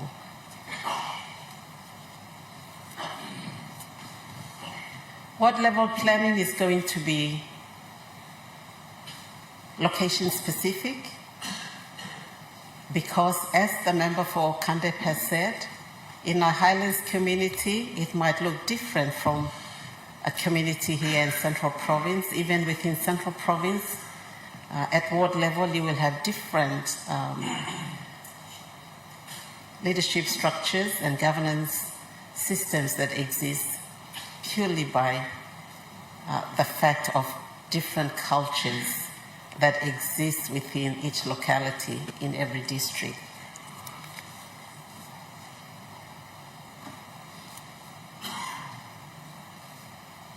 We have existing systems of government such as Council of Women, which is already a network on the ground where ward development committees can have the ward woman rep, Council of Women rep on the ward development committees. Same with the youth, same with the church rep.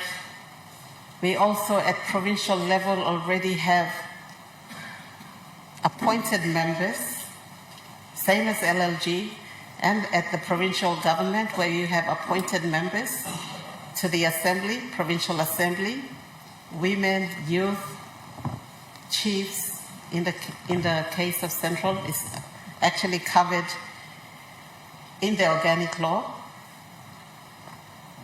On provincial local level governments, you have business reps.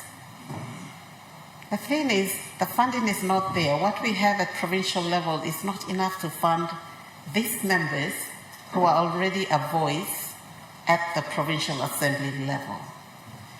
And so I'm trying to take time to point out that the existing system already covers to such an adequate extent the representation of different sectors of the community.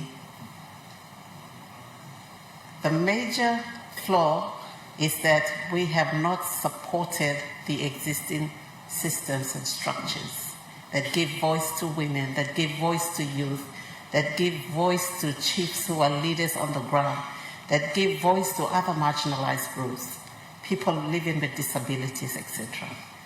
So while I really support the essence of the bill, I don't think it's presented in the way that we would like, but going further than that, why do we bring something else when we are not supporting what already exists? Thank you, Mr. Acting Speaker. Governor Foro.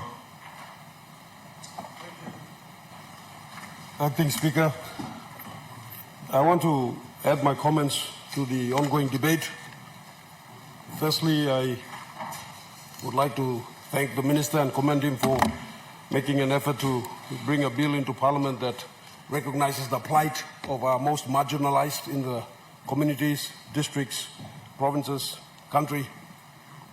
I just have a few concerns about the bill that I feel we need to sort out and tidy up before we bring back to this Parliament.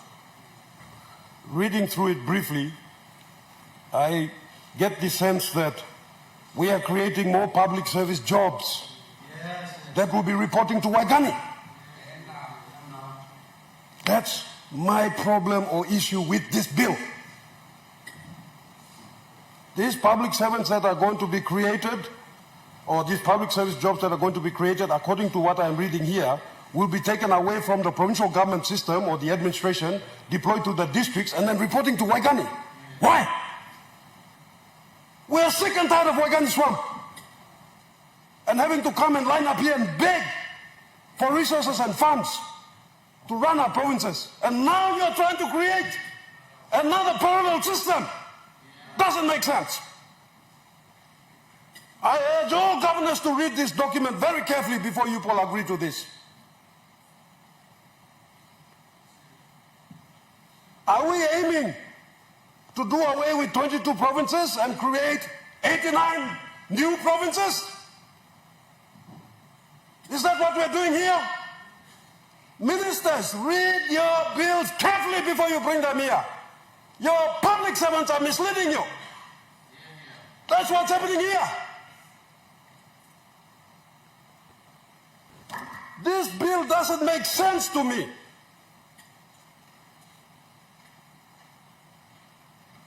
We are decentralizing or we are centralizing. What are we doing? In this instance, it appears to be on the pretext of decentralization, we are centralizing. This is what happened with the 1995 reforms. And the mess we are in now is because of that. And instead of fixing this mess, we are creating even more creatures that are creating more problems for us and our people. We have very limited funds, very limited resources. We can't be creating more public servants, more organizations, more structures that work against one another, that all report to only Waigani. My goodness. That's the problem I have with this bill, Mr. Speaker. Thank you very much, Minister, for bringing this to our attention. But I think greater consultation is needed. Consultation with the existing structures, consultation with all stakeholders. And I know that the intent is there, that we want services in the districts for our women, for our children, for our marginalized people, people living with disabilities especially. But I don't see that this is the pathway to achieving that. I think what we ought to do is allow the provincial governments to restructure their administrations to cater for this. And report to the districts and the provinces. And incorporate the DDAs too. So that all of us can work together rather than working against each other in our rush to Waigani, to line up and beg for resources again and again. So my colleagues here, both sides, my issue with this bill is that I don't think it's a complete document. I don't think proper consultation has taken place. Minister, you're a good minister, but your public servants are misleading you. And they've created a document to create more jobs for themselves, more committees, more parallel systems. Goodness. So I, for one, will not support this bill. And I urge all governors to read it very carefully and thoroughly before you agree to supporting this bill. I urge you to take this bill back, review it, consult stakeholders, consult provincial governments, and then we bring back a bill that is going to allow all of us to work together, decentralize, so we are not all running to Waigani Swamp. Thank you. The Honourable Governor from Morobe. Thank you, Mr. Speaker, for giving me leave to talk now. We like to make the leading short to talk million talk pisin. Talk place from all simple man, legal man, not recognized man. You may like addressing long all. So me like him all the same radio by through the radio all by Adam, Nalo TV 2 by Lukim, newspaper all by Kandim. Mr. Speaker, directing Speaker, this country blue you me before by me supporting bill, by me come to the point behind. This country blue you me got civilization before. Some man will talk primitive civilization, but primitive civilization. Life blue you me long over the half long perimeter long this country. Time all white man converting this ground long Papua New Guinea now. Life blue me stop good. True stop good. Yeah, you may kill him, that's all kill him no reason. Kill him no reason. Na play come birwa, me play kill him long reason. This play can come up. So sorry come up, maybe him goes long reason. Otherwise, you may got Community were governed by customs Bluyumi. Community were governed by leadership Bluyumi. Community where law is stopped. Community where all the environment all been stopped good. People you know unnecessary destroying. People got place from kisim kai kai, place from go kisim fish, kisim place from go hunt him, place from cut him to in a camp, walk him house. In total order been stopped. That's the time all outside man come on this country and bring him civilization belong will come. This civilization belong me play been disturbed. Now talk English, we can talk substantially disturbed. Life play you this ground long Papua New Guinea now. Emino stop in order. Plenty kind sick been come inside now. Plenty custom blow nalpla place come inside now. Plenty kind kai blow nalpla place come inside now. All bagarapim you mean and sindan blue you mean on the country. You know stop in order or seven been stopped. Now today time you going to talk this kind life and stop. Before you know got one group blow mothers. Talk belum madas. Before you know got plenty talk belum oli yampla, youth yampla belum oli yet. Heavy belum oli yet, na sindang belum oli yet. Before you know got talk. Before you know got one talk. Belum disabled people. How why me look out him disabled people? You know got talk. Before no got me play got way belum look out him disabled people. Before you know got one play issue belong unemployment, Mr. Speaker.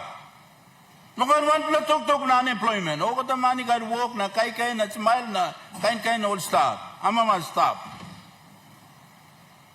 Before you know got talk no lapun man how by me look at him. Lapun Mary how by me look at him. Before you know got this let me issue him stop. Before you know got one play settlement been stopped. Now before you know got one block or one kind of this country. Before you know got one place this group is stop now divide him go come stop. All got the man stop order. All the man stop order.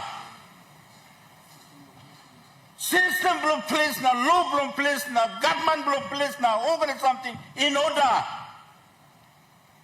Suppose you come on another planet them, you know, you mean making sense to talk to me. That's why you come to place long Papua, you come to Sambalai, you come to Goilala, you come to Kikori, you come to Ela, long Wanema, long Pomo, where you come to Wanema, you say long Wanem system you may be stopped. You come long Hagen Central. System you may be stopped, all Gigana Moge. System play stop. Today, system now, place in order. Don't display country you me. No one talk about saying we didn't have a country. We had the country in order at that time. We had the country in order. Today now we have a country not in order. Now we stop here. Hey, kaya ko come now, sabi rin buhay bulong walong tamlo ng Koki Market. Mr. the University, mi go down here, trapla head grass bulong walong sing putin na sing ya. Ay ya, mi pala mga lo kayo kuya. One kind of a people we respect them. Order is tough. Today no got this order. Everything in a disarray. Everything in a disarray. Number out. Now I'm starting to the country. Now we have a system by the constitution of this country. Constitution of the country in come up mama law. And give it power on a lot of subordinate legislation by come up. Legally law on some council area by come up. Now, system now must be governed by the laws. Governed by the laws. Long country. You don't have to talk nothing. It has to be governed by the law. Now, this time now, remember bringing Billy come. Now, before the member being Bill come now, before Karo Kidu, Honorable the Karo Kidu at that time, I mean, Minister And yet been sing out him on this name, community development. You know, Chief Somali been given this name. And yet come after him, community development. This la Mary and Martin Mary long Papua New Guinea, long party place. And Savile talk motu. And talk motu misa mangalongen. You know the mangalong but mangalong talk place and talk. And so talk good. One time in prayer no year no talk place motu. And Savile life play you line play milo motu. Life play milo more than half. And Savile name to community development. That name was called community development. Me yet me committee member. Long this committee. Long last parliament. Me staff. Now me play developing policies now. Me I'm a man of now, this minister now. Let me implement him. Me I'm a man. Long this minister. That's what this time, Mr. Speaker, you know I want to law or some now. Minister proposed him, you mean by passing this law, parliament law come up in law. Because you don't have to walk in nothing. You must seek out law. There is policy, there is practice, all kind of something. But because you have a policy and a practice, all man no hablo bien. You come up in law, all man by bien. Now suppose you broke him law, you got consequences from him, you will face him. That is why we need a law. No, policy for community development, Carol Kidu, bring him come along. And we come up him long end, now you may put him in a policy. Now, one people long end, and now minister like, making sure him, this is a policy, and we translate him, turn him along law. Now, minister be supporting you 1,000%, not 100%. Me supporting you 1,000%. Because you want to put a system.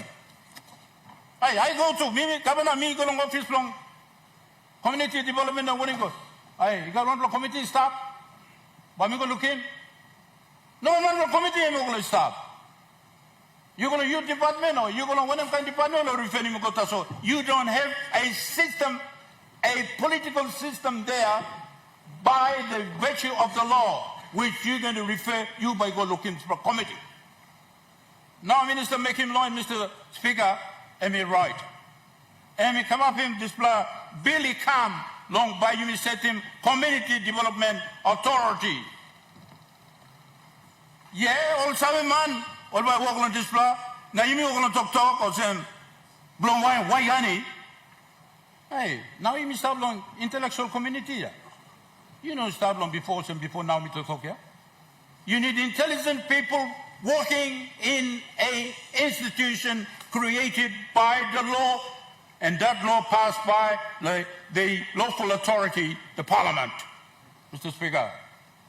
So now Minister bringing this bill come here. And long make sure that we have a committee established by the law that we're going to pass. And that is the Committee or Community Development Advisory Committee. Now, function belong him, Minister, long synopsis belong him, and talk out clear truth. Long page, what a page, Minister, you know numbering page 2 here. And point number, I don't know what the point, but there you said, the bill also calls for the, no, sorry. Where you at? We need him number 2 here. I blow me. You pass the mouse.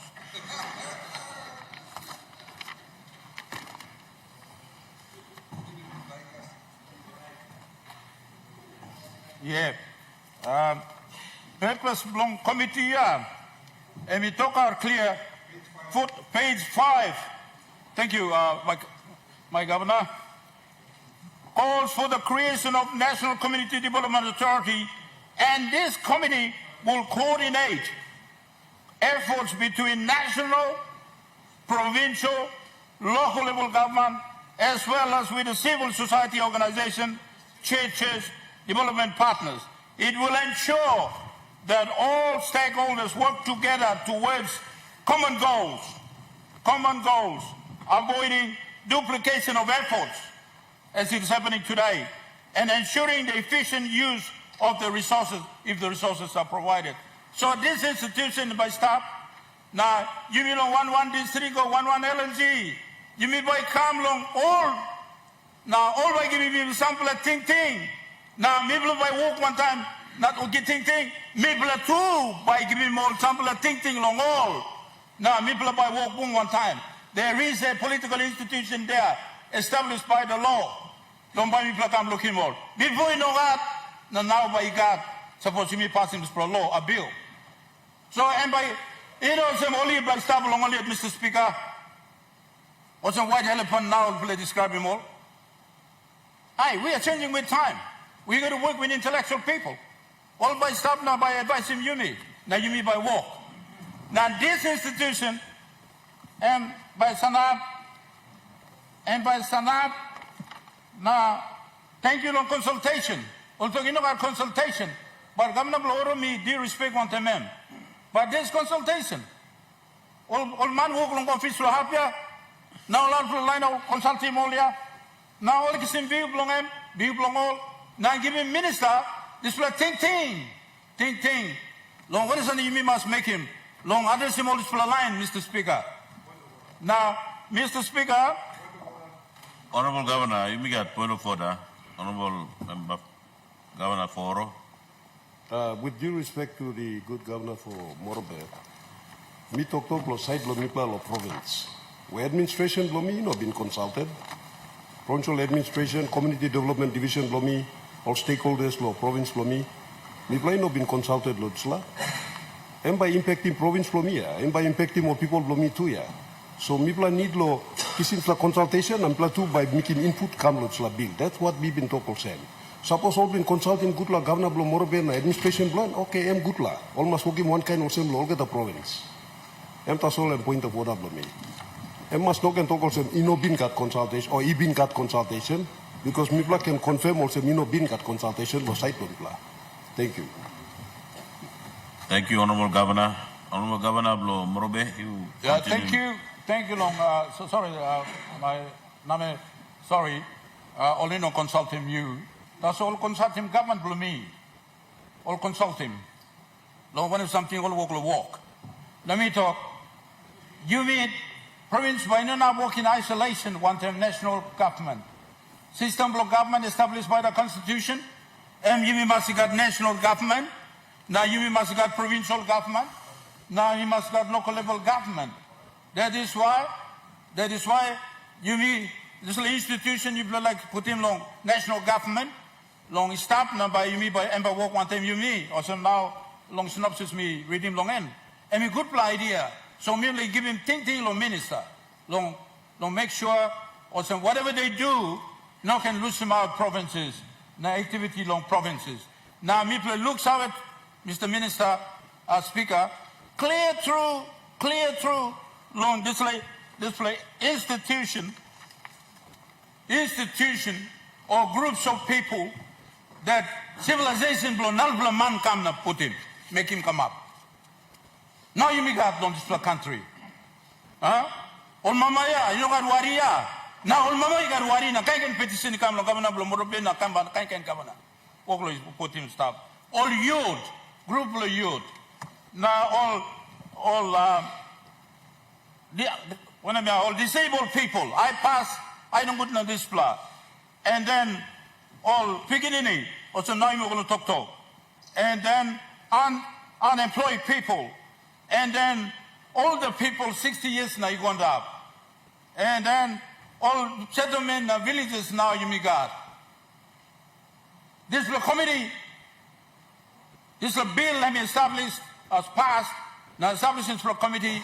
Now committee making work by addressing all heavy stuff on this plan in a coordinated way, long time long grassroots, all the way go come up on national government, because national government and big government for this country, you know, now everything. Now this is a big idea, belong setting this committee, this plan, and good idea, also let me support him, minister. Today, Minister me, how was through? long you bring him come. We have to start some way, Mr. Speaker. We cannot say, oh, all the systems are in order, this in order, also just leave it like that. No. We have to come up with an order legally, that means to have a law passed, creating an institution and making sure that people are going to work in there and they know their duty statement and that they're going to attend to whatever they're going to do in relation to this category of people now me mention on. We have to have it in this country because that is the style of a community now we have in this country. We cannot just listen to talk, also stop in stop. No, Mr. Speaker, we have to do it. And Minister, I can see your wisdom, I can see your department's wisdom to make sure that we have an institution legally established to deal with it. Of course, some of the matters of some Honourable Member of Milong about talk, Honourable Member of Milong, Sina Yangamuli talk, and then Honourable Governor Blongoroi talk. Some of those things all we're going to talk is not canvassed in the draft bill before this Honourable Parliament, of course. But let us begin somewhere. Let us begin somewhere. And that somewhere, and now, Minister, you bring him come. Then you bring him come. Let's have it fast. It's a government, you have to have this bill passed. Let's begin. We begin in a big way or begin in a smaller way, whatever degree of beginning we begin, but let's begin as long as that begin is going to help our people. They're particularly addressing the humanity, integral part of human being or integral development belong human being as the preamble is in the constitutional preamble. Set out in the first, one of the first things there, we must consider integral human development. You don't need to plan a rich man, money got money, or else for something, you can concentrate on this blah. You may think long those people who start, you may can talk about some millions will call you one per name, but all will establish a big block same time they start. You can describe him also. Now me man will settlement too, Mr. Speaker. Mr. Civil settlement here. Me old man will be allowed similar 10 years and Mr. settlement here. Mr. want them all people here. Now me can sour. Now me don't need him one play evidence will come taking this parliament. Evidence, no witness and me here now me going to talk stuff here. And me to me witness man here. And we need it now. You man will receive long way Australian and British men. Now you don't need him evidence now. You are going to talk by creating white elephants now you are going to talk to. That's all me. Me no say green elephant or one kind of elephant by me talk to. Because this organization by come up with something. Don't help him all. Land blue you mean play straight, settlement, block, and this layer. And once the Minister of Works and Karim Road, he go inside of Kona, which is doing it the best minister. Sorry, one for the best minister. Blomium, MM. And we go, yeah, road you go inside, yeah. Community development by Bianim, they go, yeah. And then last of all, we'll talk to them. You buy set him up provincial office for you. You buy set him up office for district. You buy set him up office for you long LLG. And then all this committee now you need to talk come up here. Or by making us disseminating information policy or what needs to be done by go through long all now you mean by working more. Even though we're going to talk money, national government also by giving him me no believe. National government can give him money and by giving him, but by short. So this committee, organization by advice him, you make money in the district. Let's support him all this heavy now. You make money. No one stop. Committee by advice him, give him think, bring him some money, come inside, plan the whole NGO. Honorable Governor. By giving money. So I'm sure when this organization is Honorable Governor, the bill, and when we pass the bill, Honorable Governor, time will you finish? So, Mr. Speaker, last but talk, good plan, Mari must stop. Mari must stop. Thank you. But you must pass in this bill.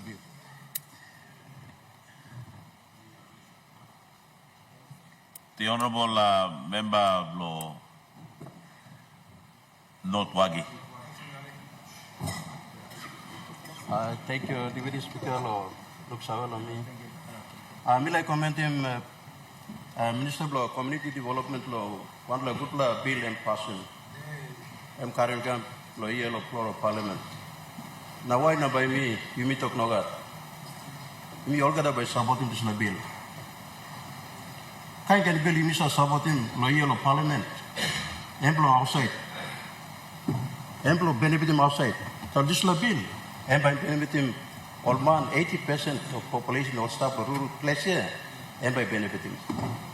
You mean again come up kain kan especially you no can talk no gat. Was all man even give what no you mean you come. Now all gada law you mean got here. You mean got law. Generalization put him all gada man inside. Talsla law you put him. You must kill him. Now population em grow big player. Deputy Speaker. Me are most population em grow. So you can put him all man long. One basket. This la basket you mean like put him. Em all man. You know that name lo place. All staff lo place here. By me. Save them all. One last time we been talk. Deputy Speaker, you must change him, all man, lo change him society. You must change him man past time, and this lo man by change him society. So you thinking lo make him all another something, na passing bill, na make him make him another something. That you know change him life all man by still, or him can't get something yet. Now lo this la country, you got plenty issue. You got plenty issue. Deputy Speaker, plenty issues that. Now we have to control him. Because you mean look at me, got attitude, behavior, can't get something. Old man fight, steal, drink, steam, can't get something all make him. Now you mean must get one bill, you can pass him also so that this law by saving all community law place. So this law by sending him society, sending him old man by can have good. Now this law by helping country blow you mean. Now me, Sabadim, Deputy Speaker, me Sabadim Minister, Lord Islam, bill and pass him. Now me, 100% me Sabadim him. Now by me what him this bill. Thank you. The Honorable Governor for speak. Thank you, Mr. Deputy Speaker. Me saw all leaders like vote. Me one bill. Just a couple of issues that me like raise him. Plenty time you me say bring him bill when really what we need is a policy. And I think that's the point that I want to make to the good minister. I think the minister means well. Me plus I got all committee hearings, I'm set up on them department blame. Also can make him contribution blow. So I know he means well. My concern is that, and you know, I also support what some of my colleagues have already said earlier. A lot of these things already exist. Miblalo province, Mibla got community development and staff. Igudan Olgatalo district, Igatol officer staff. The issue that everybody faces is one of funding. And so when I look through this bill, inside lo desla bill too, olito kolsem, all by God now, all by go lo same halfway, mi plus a go longem lo pining funding ya, all two by go lo same half. All by go lo national planning department, all by go lo finance department. Na mi bla province too, where mi bla got this lo existing system, mi bla two by go lo same half lo. Try lo kesim same funding. So it brings me to my first point. Does the department really need a bill or does it need a policy? And when I say that, there's already a policy in place, which is the integrated community development policy. And I think it's been in place for a number of years now. So, question lo mi, igolo minister na department mosem. Time this la policy am stop in place. Have you carried out an audit to see the success of the policy or not? If you haven't carried out an audit, then on what basis you play, convince him you play yet or some? Now you may need him act. Me yet me feel also proper way of working me most. You play putting policy past them. You play try and running policy. You play go na working audit lo this policy. Now suppose you got some failure inside lo this policy, then you play come long. Parliament na, you play working one bill na talk, oh look, me play like implementing policy, but you got roadblock or same so. Now me play needing bill or making policy work. I think plenty time me looking also all departmental heads no go to like impressive minister na. All by carrying one bill you go to minister na talking minister you seems like go flow na you go na present him na over the man by support him na. I'm also one tick can and double name you. But what implements things is not law. What implements things is policy. And I think primary role blow you all ministers. I'm law bringing policy. Policy come whereby this la policy. Mipla ogada can look him space blo mipla. Space blo national government, space blo you yet or some department blo na minister, space blo provincial governments or DDA na all LLG lo. How mipla by implementing this la policy blo you? Because look him recently mipla come through one them all issues blo gender violence and this la guy. Okay, those issues were raised on the floor. Now you look him ogada province all start lo establishing all GBV committee belong only police department through the work on the police department or local establishing all FSV units. You see, these are all happening as a result of policy. They're not happening as a result of law. So I just wanted to caution you, Minister. Miss Awasam, you mean well, but time me look through law here. Me no looking one nubla something where this la billion by achieving, because it doesn't solve the fundamental problem. The fundamental problem is still one of funding. How do we get funds to these areas where Mibla need him longem? Like you talk about community development, Mibla got all house mama stop. Iguran okata, Mibla got lo Maprik, Mibla got lo Vivek, Engoram, they are trying to establish those institutions where by supporting community. And these are community-based organizations, and we are trying to support them with funding. When I'm legally money, Mipla province got, Mipla try lo give him all too. All DDA too, try lo fund him all. So everything that you are trying to do, good minister, already exists. So, wari blow me emolsem, this la bill blow you by no achieving one bla nubla something. That's my concern. And I think it's a concern that I want to sort of elevate lo you all get all minister. You can't pass them on the policy blah. And me believe was step one. Okay, behind you bring him report lo this la policy blah. I've been in parliament now, I'm close to 8 years now. Minus I looking one blah report law policy where one blah department they may develop him na try lo implement him. Where you blah gonna second policy blah work on nogatna. Behind kiss him report ikam lo mi blah leader lo here na. Or some scale him this blah, find him out blah. I haven't seen that yet, and I've been here going on 8 years now. And that's not a criticism, it's just a statement of fact.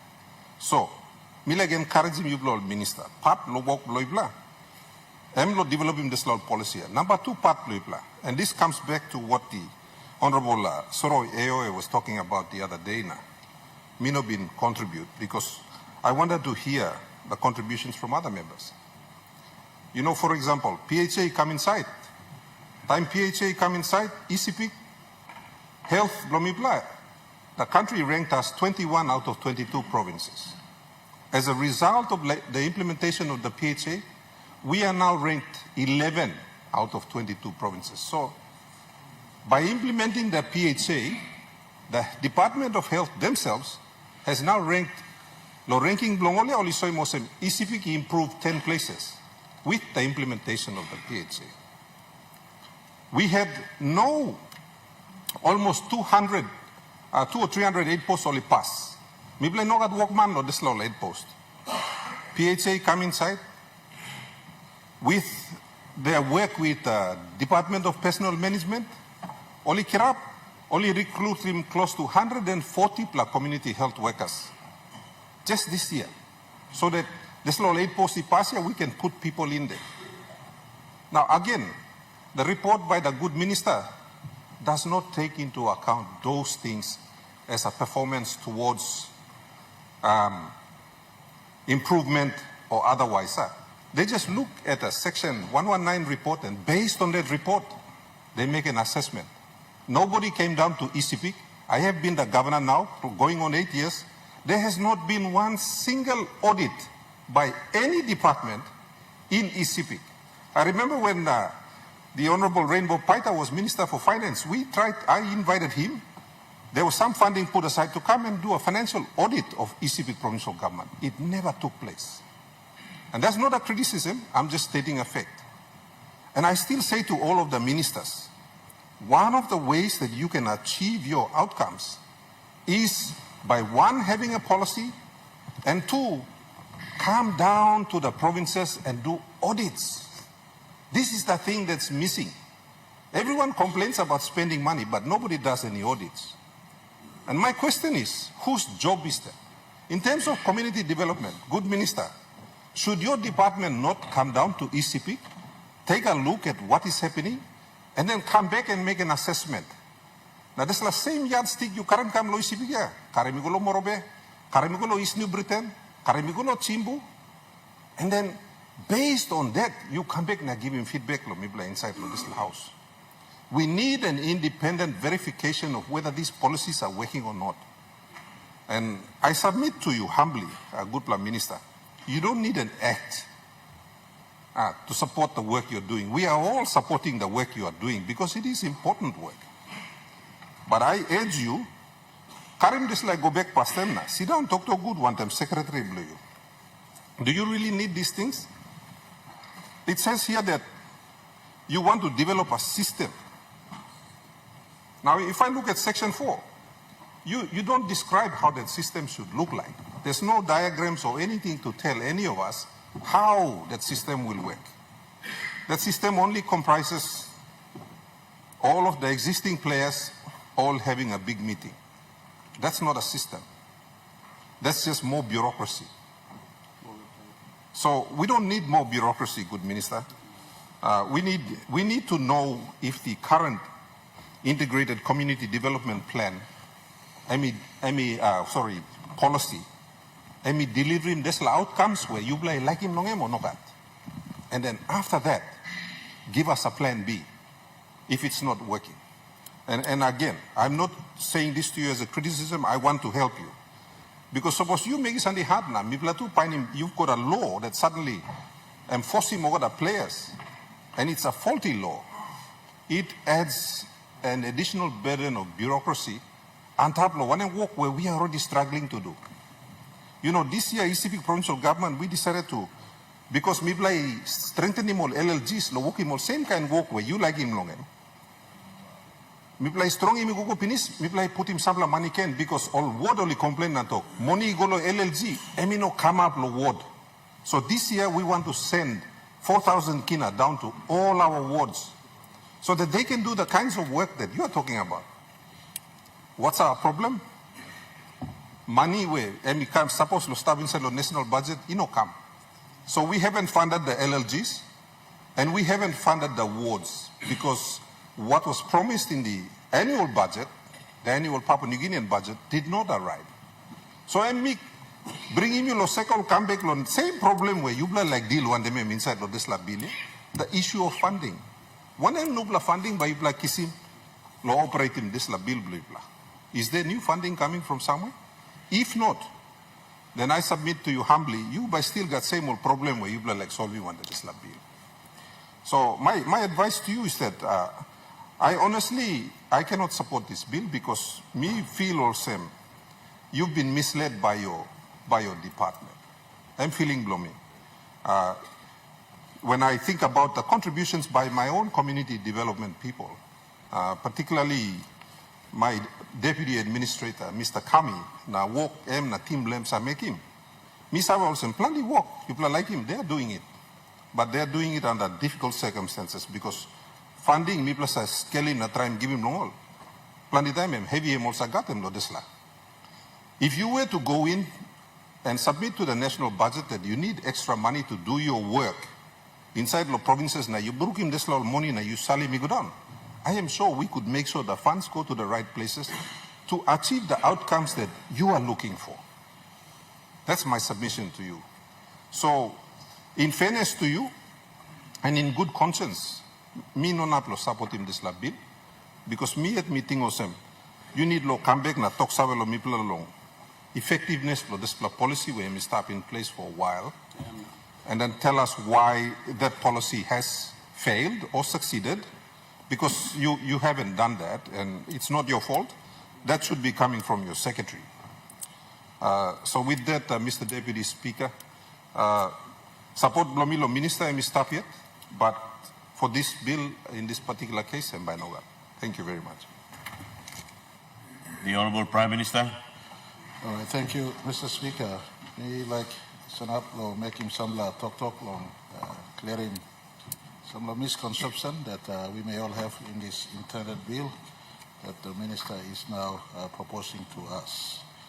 Mr. Deputy Speaker, all our development focus is for our communities.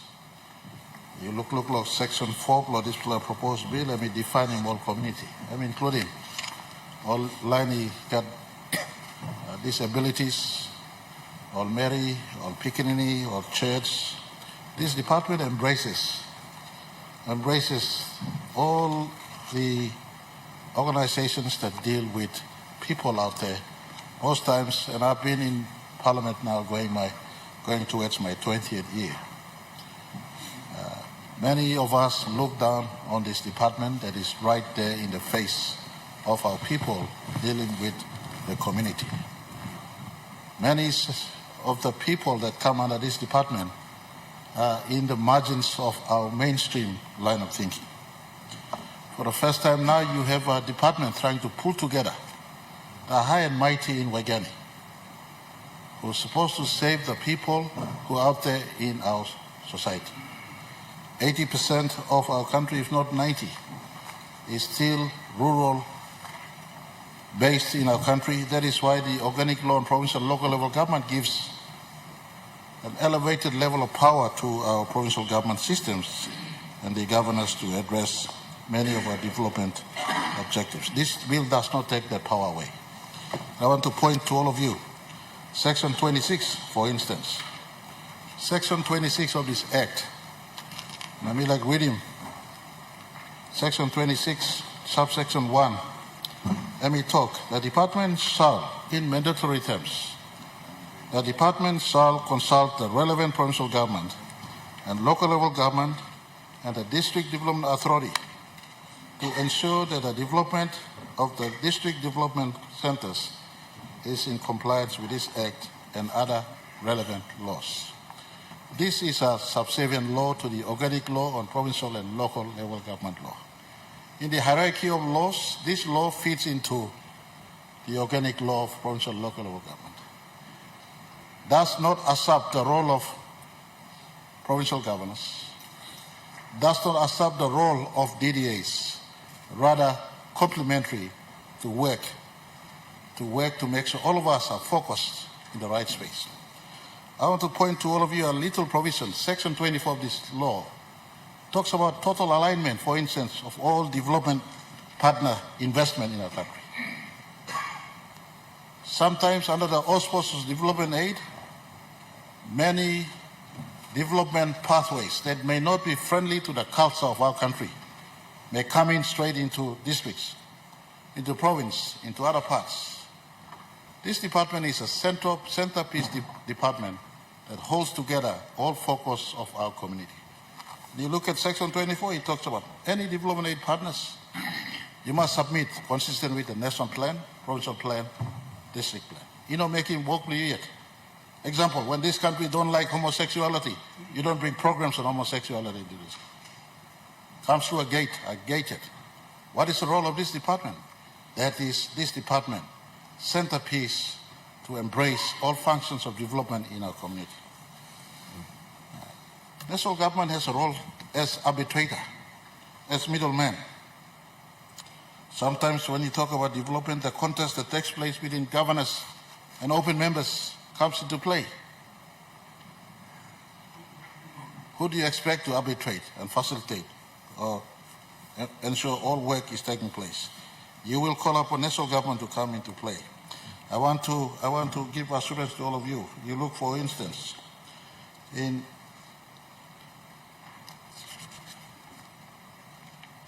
Section 32 of this law, I read, upon coming into operation, the community development advisor becomes the district community development manager.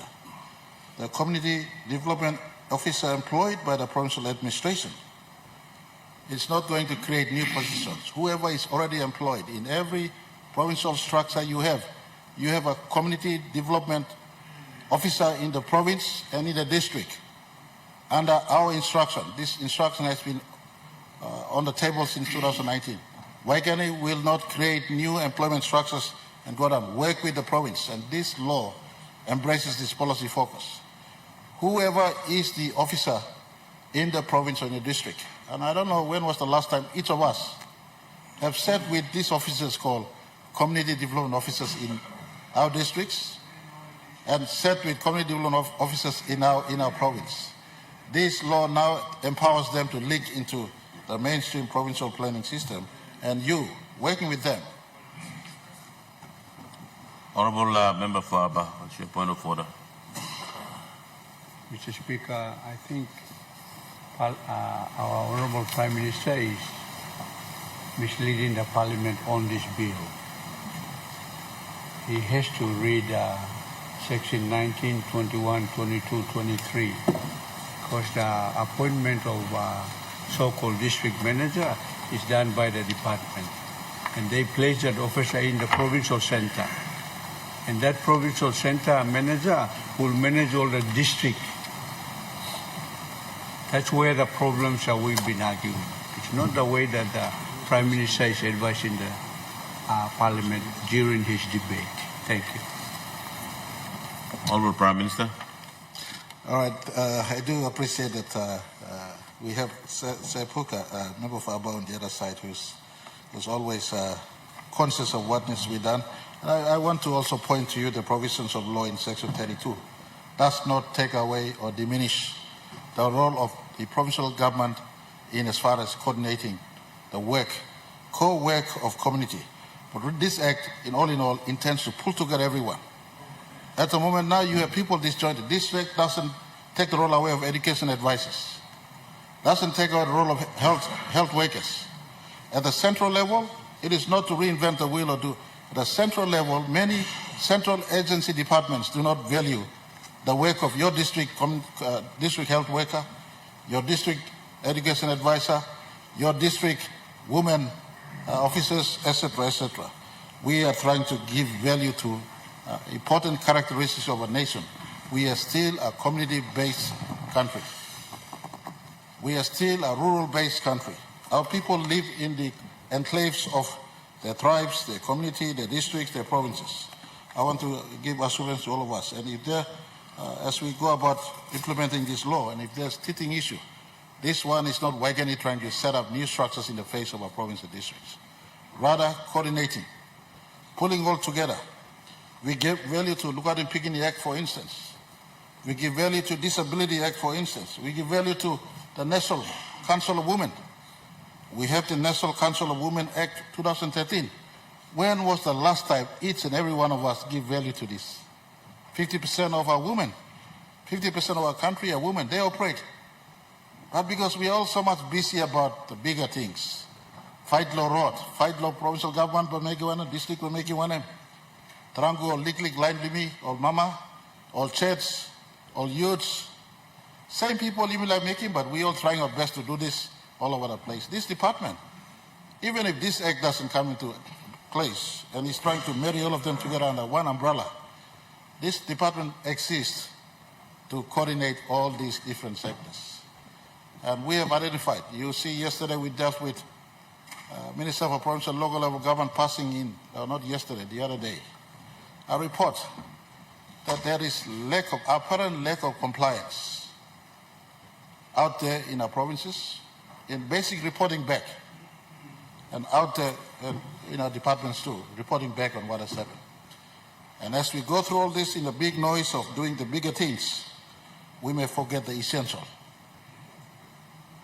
The essential people that matters the most, our people in the communities. And this is trying to pull all of us together. And I want to ask all of us to give support. If there are ways to improve this one, and if this law eats into and erodes the work of the organic law and provincial and local level government, which I do not see this law affecting that higher law. That higher law remains. The power of you is not taken away in as far as governorship is concerned. The power of districts is not taken away in as far as district work is concerned. Rather, it works and adds and augments these laws we have in a coordinated manner. The intention is to coordinate.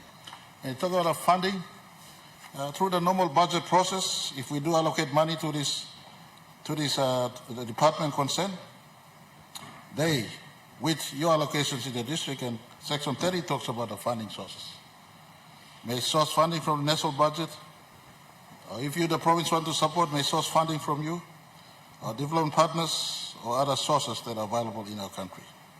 And I want to say it is not creating new structure. It is pulling together all the different agencies.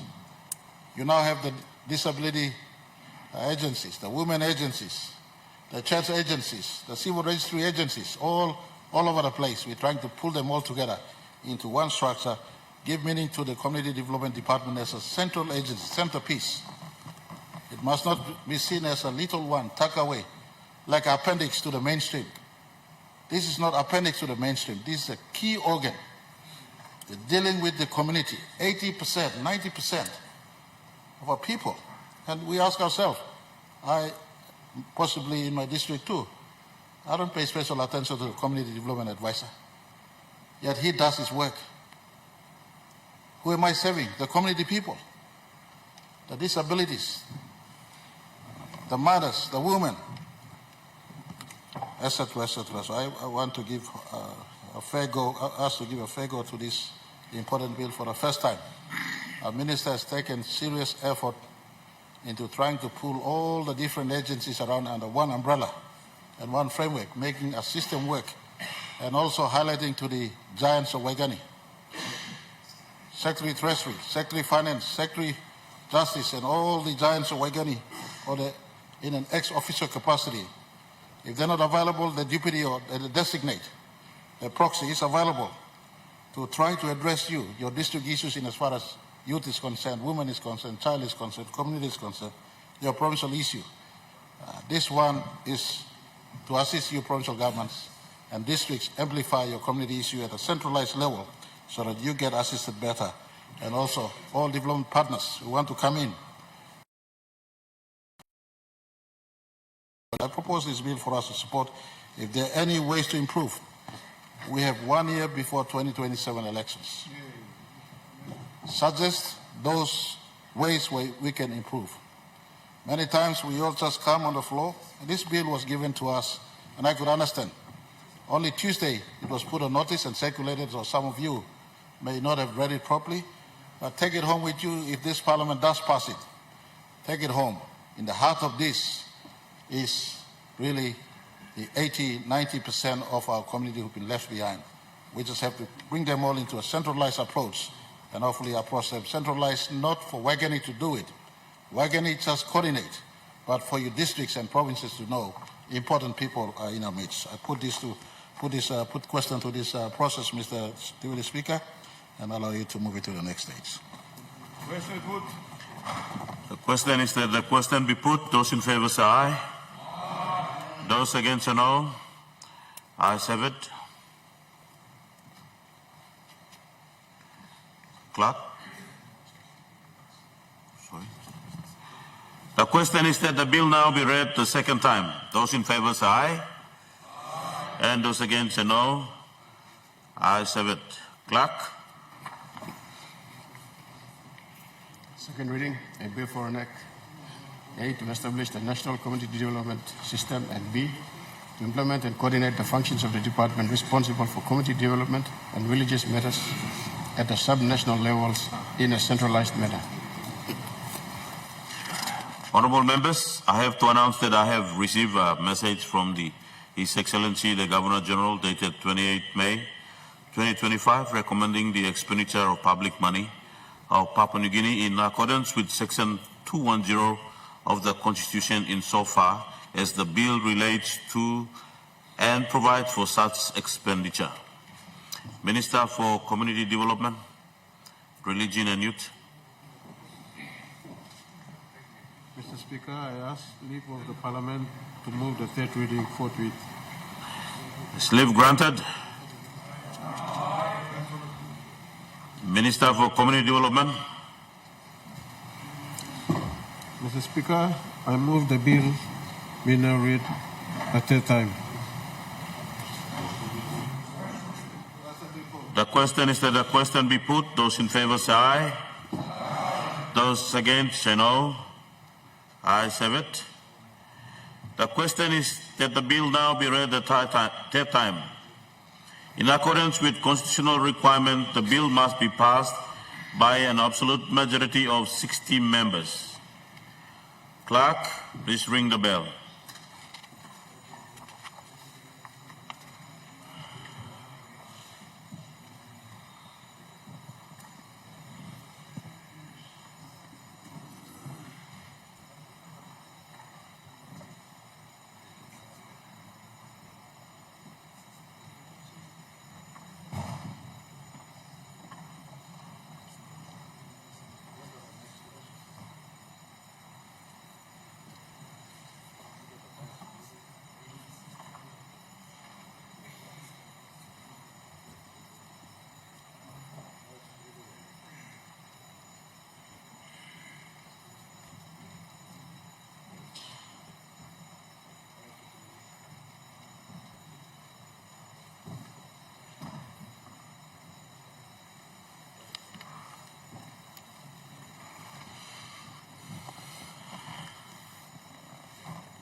Tenants, close the door. The question is that the bill now be read the third time. Would those in favor please stand?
Would those against please stand?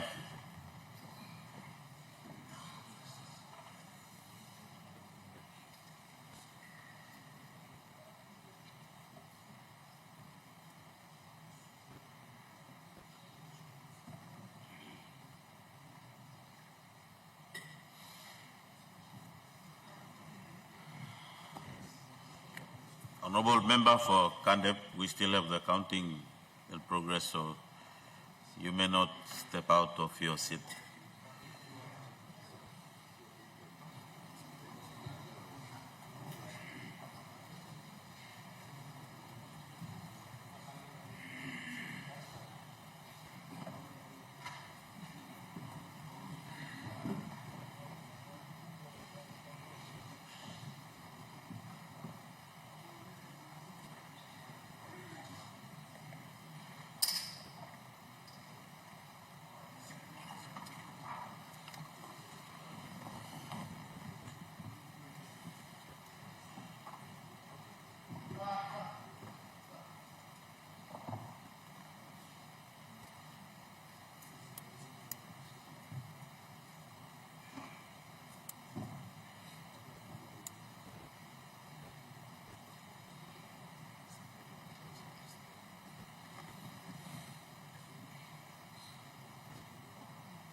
Honorable members,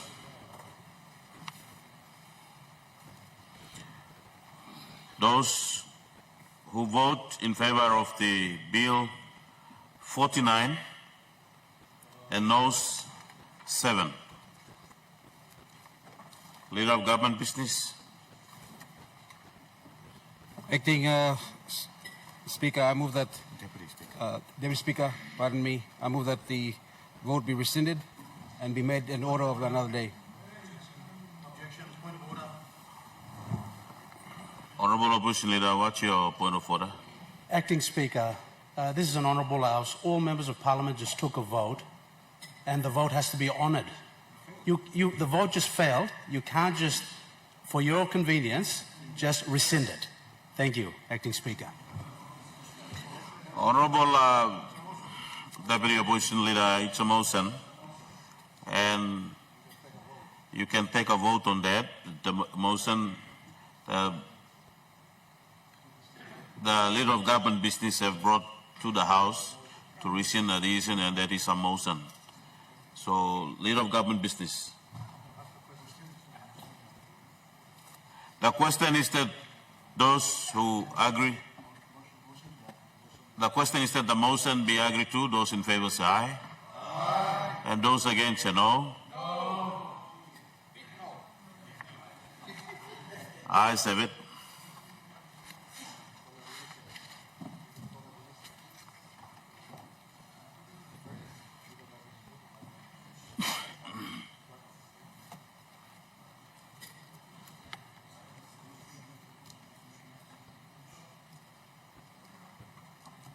Clerk.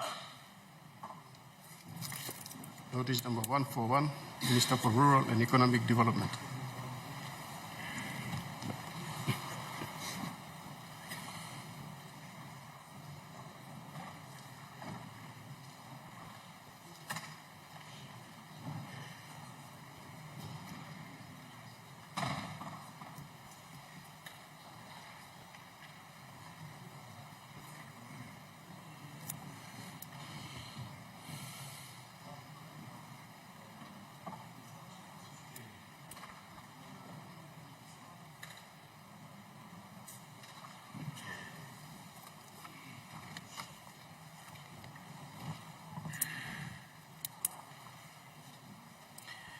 Minister for Rural and Economic Development.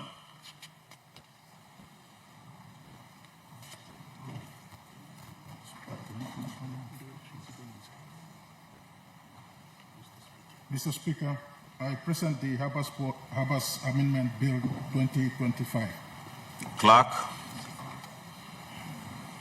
First reading, a bill for an act to amend Habas Act, Chapter 240 on provisions related to the powers of the Independent Consumer and Competition Commission and for related purposes. Minister for Rural and Economic Development. Mr. Acting Speaker, I ask leave of the Parliament to move the second reading forthwith. Leave granted. Minister for Rural and Economic Development.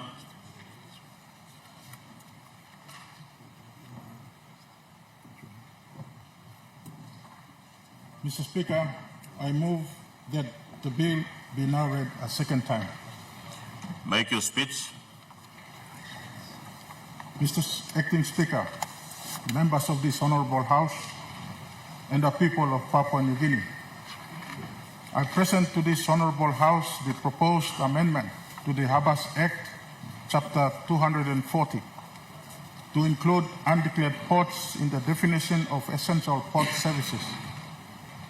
Mr. Acting Speaker, the proposal to include undeclared ports in the definition of essential port services is to address the non-existence of competition in various ports around the country, which falls within the essential port services industry, which is a regulated industry and falls under the regulatory oversight of the Independent Consumer and Competition Commission.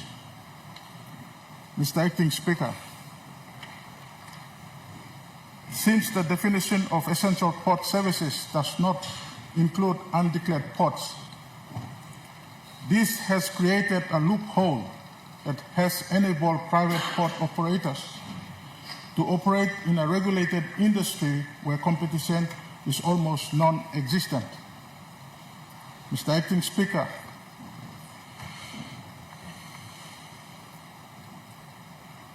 whether these ports were built by the state or privately owned and operated, there is no regulatory oversight over these undeclared ports, which has created inflated and artificial tariffs that in most cases do not reflect appropriately against the level of services provided and services that are not provided. Mr. Acting Speaker, the Independent Consumer and Competition Commission, or ICCC, is empowered by Section 5 of the Independent Consumer and Competition Commission Act of 2002 to promote economic efficiency and protect the long-term interest of consumers through prices and service standards while promoting competition in Papua New Guinea. Mr. Acting Speaker, the ICCC can only regulate the essential port services industry within the parameters of declared ports. Due to this loophole, this gives rise to instances where a private port operator will have market dominance in an isolated area, lacking land, sea, and air transport. Hence, the high costs charged by these port operators will be passed down through retail and wholesale prices of goods and services supplied to be borne by consumers. Mr. Acting Speaker, the ICCC hereby proposes a long-term solution to address this legislative issue by amending the definition of essential port services under the Act. Once this is addressed, the ICCC will use its declaration powers under Section 33, subsection 1A of the ICCC Act to declare any entity that supplies essential port services as a regulated entity giving rise to the regulation of prices and protection of consumer interests. With that, Mr. Acting Speaker, I commend the proposed amendments to the Harbours Act, chapter number 240, to this Honourable House. Thank you very much.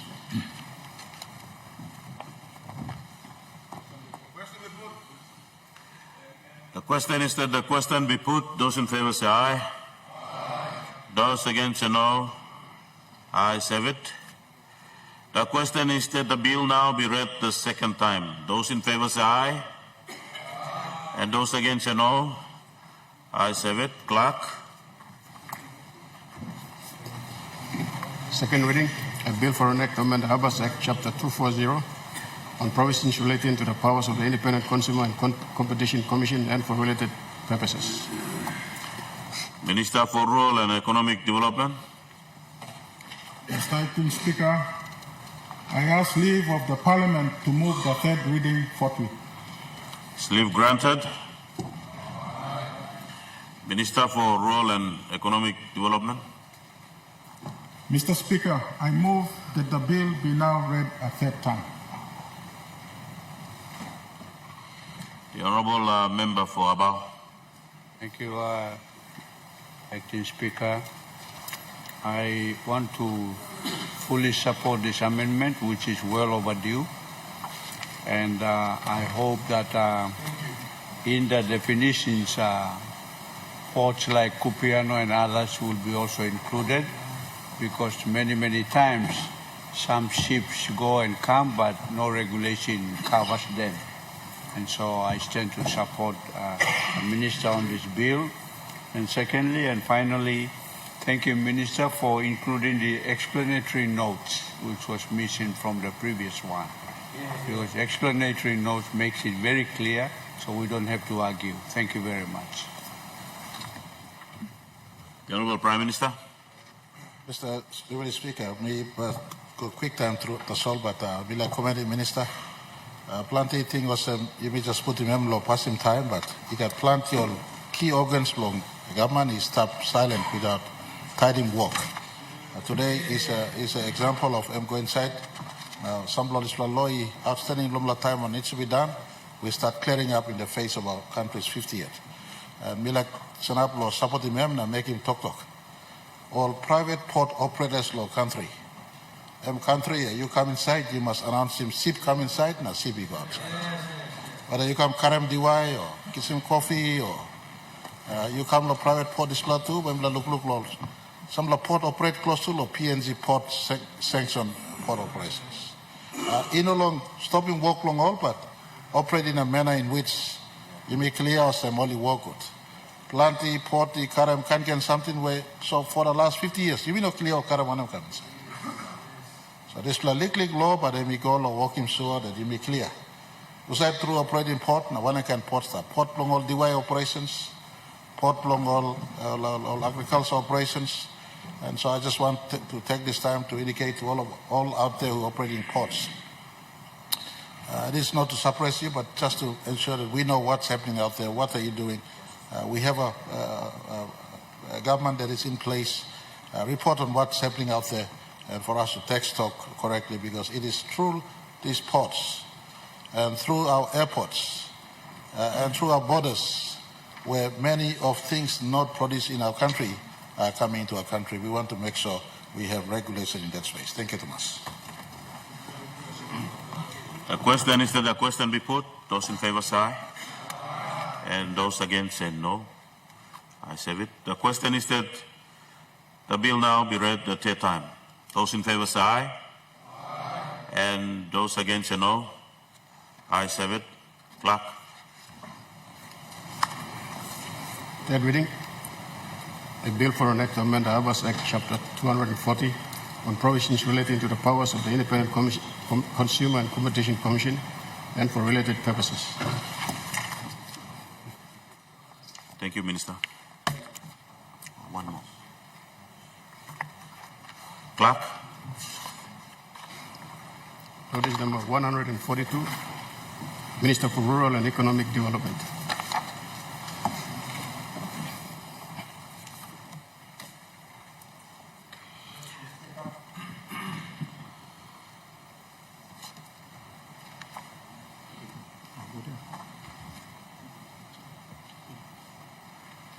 Mr. Acting Speaker, I present the Prices Regulation Amendment Bill 2025. Clerk.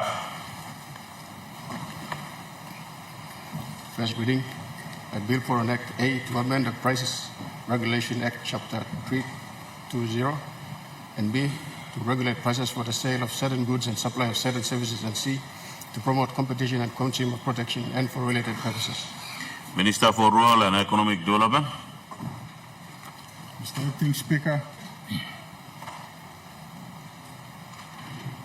Speaker, I ask leave of the Parliament to move the second reading forthwith. Is leave granted? Minister for Rural and Economic Development.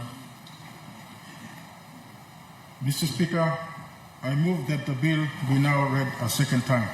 Minister, make your speech.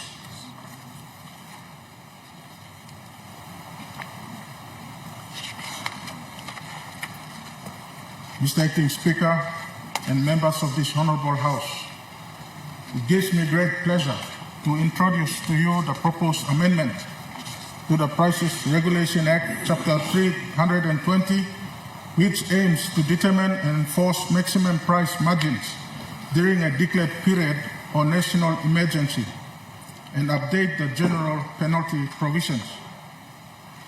Mr. Acting Speaker, on 23rd March 2020, a state of emergency was declared under Part X, Emergency Powers of the Constitution, to prevent, detect, contain, and mitigate the effects of the global coronavirus pandemic, or COVID-19, in Papua New Guinea.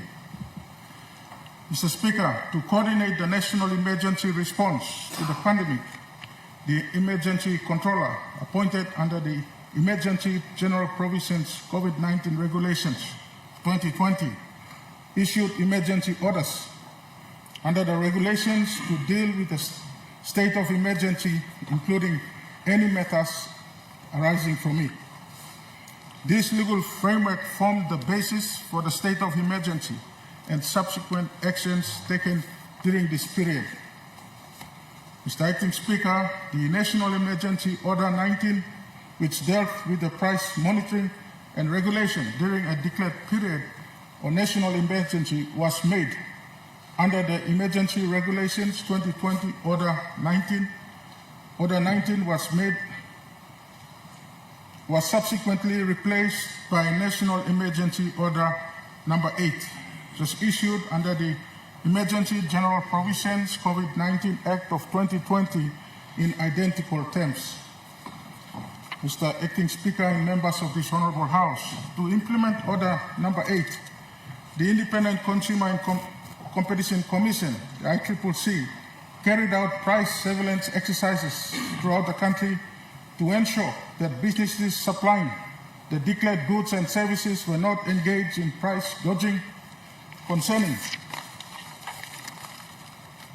the declared goods and services, the ICCC operations were carried out in all provinces except the autonomous region of Bougainville. Mr. Acting Speaker and honorable members of this Honorable House, there are two areas of concern under the current Act. Firstly, the Act specifically does not empower the ICCC to monitor and regulate prices during a declared period or a national emergency. Hence, the implementation operations mentioned above were under the Emergency General Provisions COVID-19 Act of 2020, which is substituted by the National Pandemic Act of 2020. And secondly, the general penalty provisions under the Act are lesser and would be seen by prospective offenders in its current form as just a slap on the wrist and not a meaningful enough deterrent to prevent contraventions of the Act. Mr. Acting Speaker and honorable members, these amendments will address these grave concerns of the ICCC in depth. Firstly, the proposed amendment to the Act seeks to insert a new Part 3A, which provides for special powers of the Commission. The special powers of the Commission and its provisions, in a sense, will empower the ICCC to appropriately exercise its powers and functions to determine, monitor, and regulate maximum price margins of certain goods and services on time during a declared period under the National Pandemic Act or National Emergency under Part X of the Constitution. And secondly, the proposed amendment to the general penalty provisions of the Act to increase the penalties to reprimand offenders and act as a deterrent against the contraventions of the Act. With that, Mr. Acting Speaker, I commend the proposed amendments to the Price Regulations Act, Chapter 320, to this Honourable House. Thank you. The Honourable Minister for Fisheries. Thank you, Acting Speaker, and I thank the good Minister for this amendment. In the COVID times, we had to do what we had to do to ensure that the price of imported goods and medicines that came in were regulated to ensure that our people could easily access these goods and services. And I thank the Minister for his paper now. It brings back the Commission where they can actually do some due diligence in ensuring that the price that we have now, because the economy has grown, the importation of goods and services has returned. So it is about this time that this Commission gets together, and the amendment is well in time, in tune to do this at this point of time.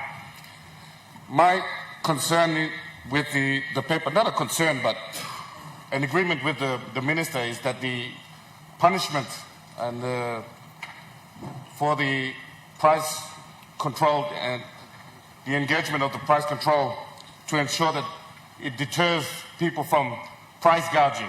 It deters people from raising the cost of essential goods and services is very welcome, because it's happening in our country, and I thank the Minister for his foresight in this and bringing this paper in, and I look forward to helping him to get people to ensure that they go to all provinces in our country to ensure that the price is the right price for our people. Thank you.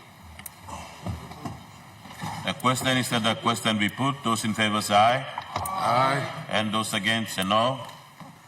Ayes have it. The question is that the bill now be read the second time. Those in favor say aye. And those against say no. Ayes have it. Clerk. Reading a bill for an act, A, to amend the Price Regulation Act, Chapter 320, and B, to regulate prices for the sale of certain goods and supply of certain services, and C, to promote competition and consumer protection and for related purposes. Minister for Rural and Economic Development. Mr. Acting Speaker, I ask leave of the Parliament to move the third reading forthwith. Is leave granted? Minister for Rural and Economic Development. Mr. Speaker, I move that the bill be now read a third time. The question is that the question be put. Those in favor say aye. And those against say no. Ayes have it. The question is that the bill now be read the third time. Those in favor say aye. And those against say no. Ayes have it. Clerk. Third reading, a bill for an act, A, to amend Price Regulation Act, Chapter 320, and B, to regulate prices for the sale of certain goods and supply of certain services, and C, to promote competition and consumer protection and for related purposes.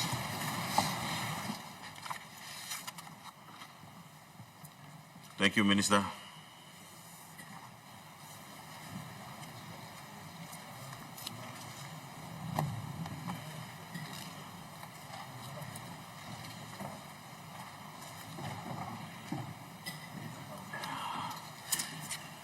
Leader of Government Business. Acting Speaker, I ask leave of Parliament to move a motion without notice. Leave granted. Aye. Leader of Government Business. Acting Speaker, I move that Parliament at its rising adjourn until Tuesday 3rd June, April 2025 at 10 o'clock p.m. or a.m.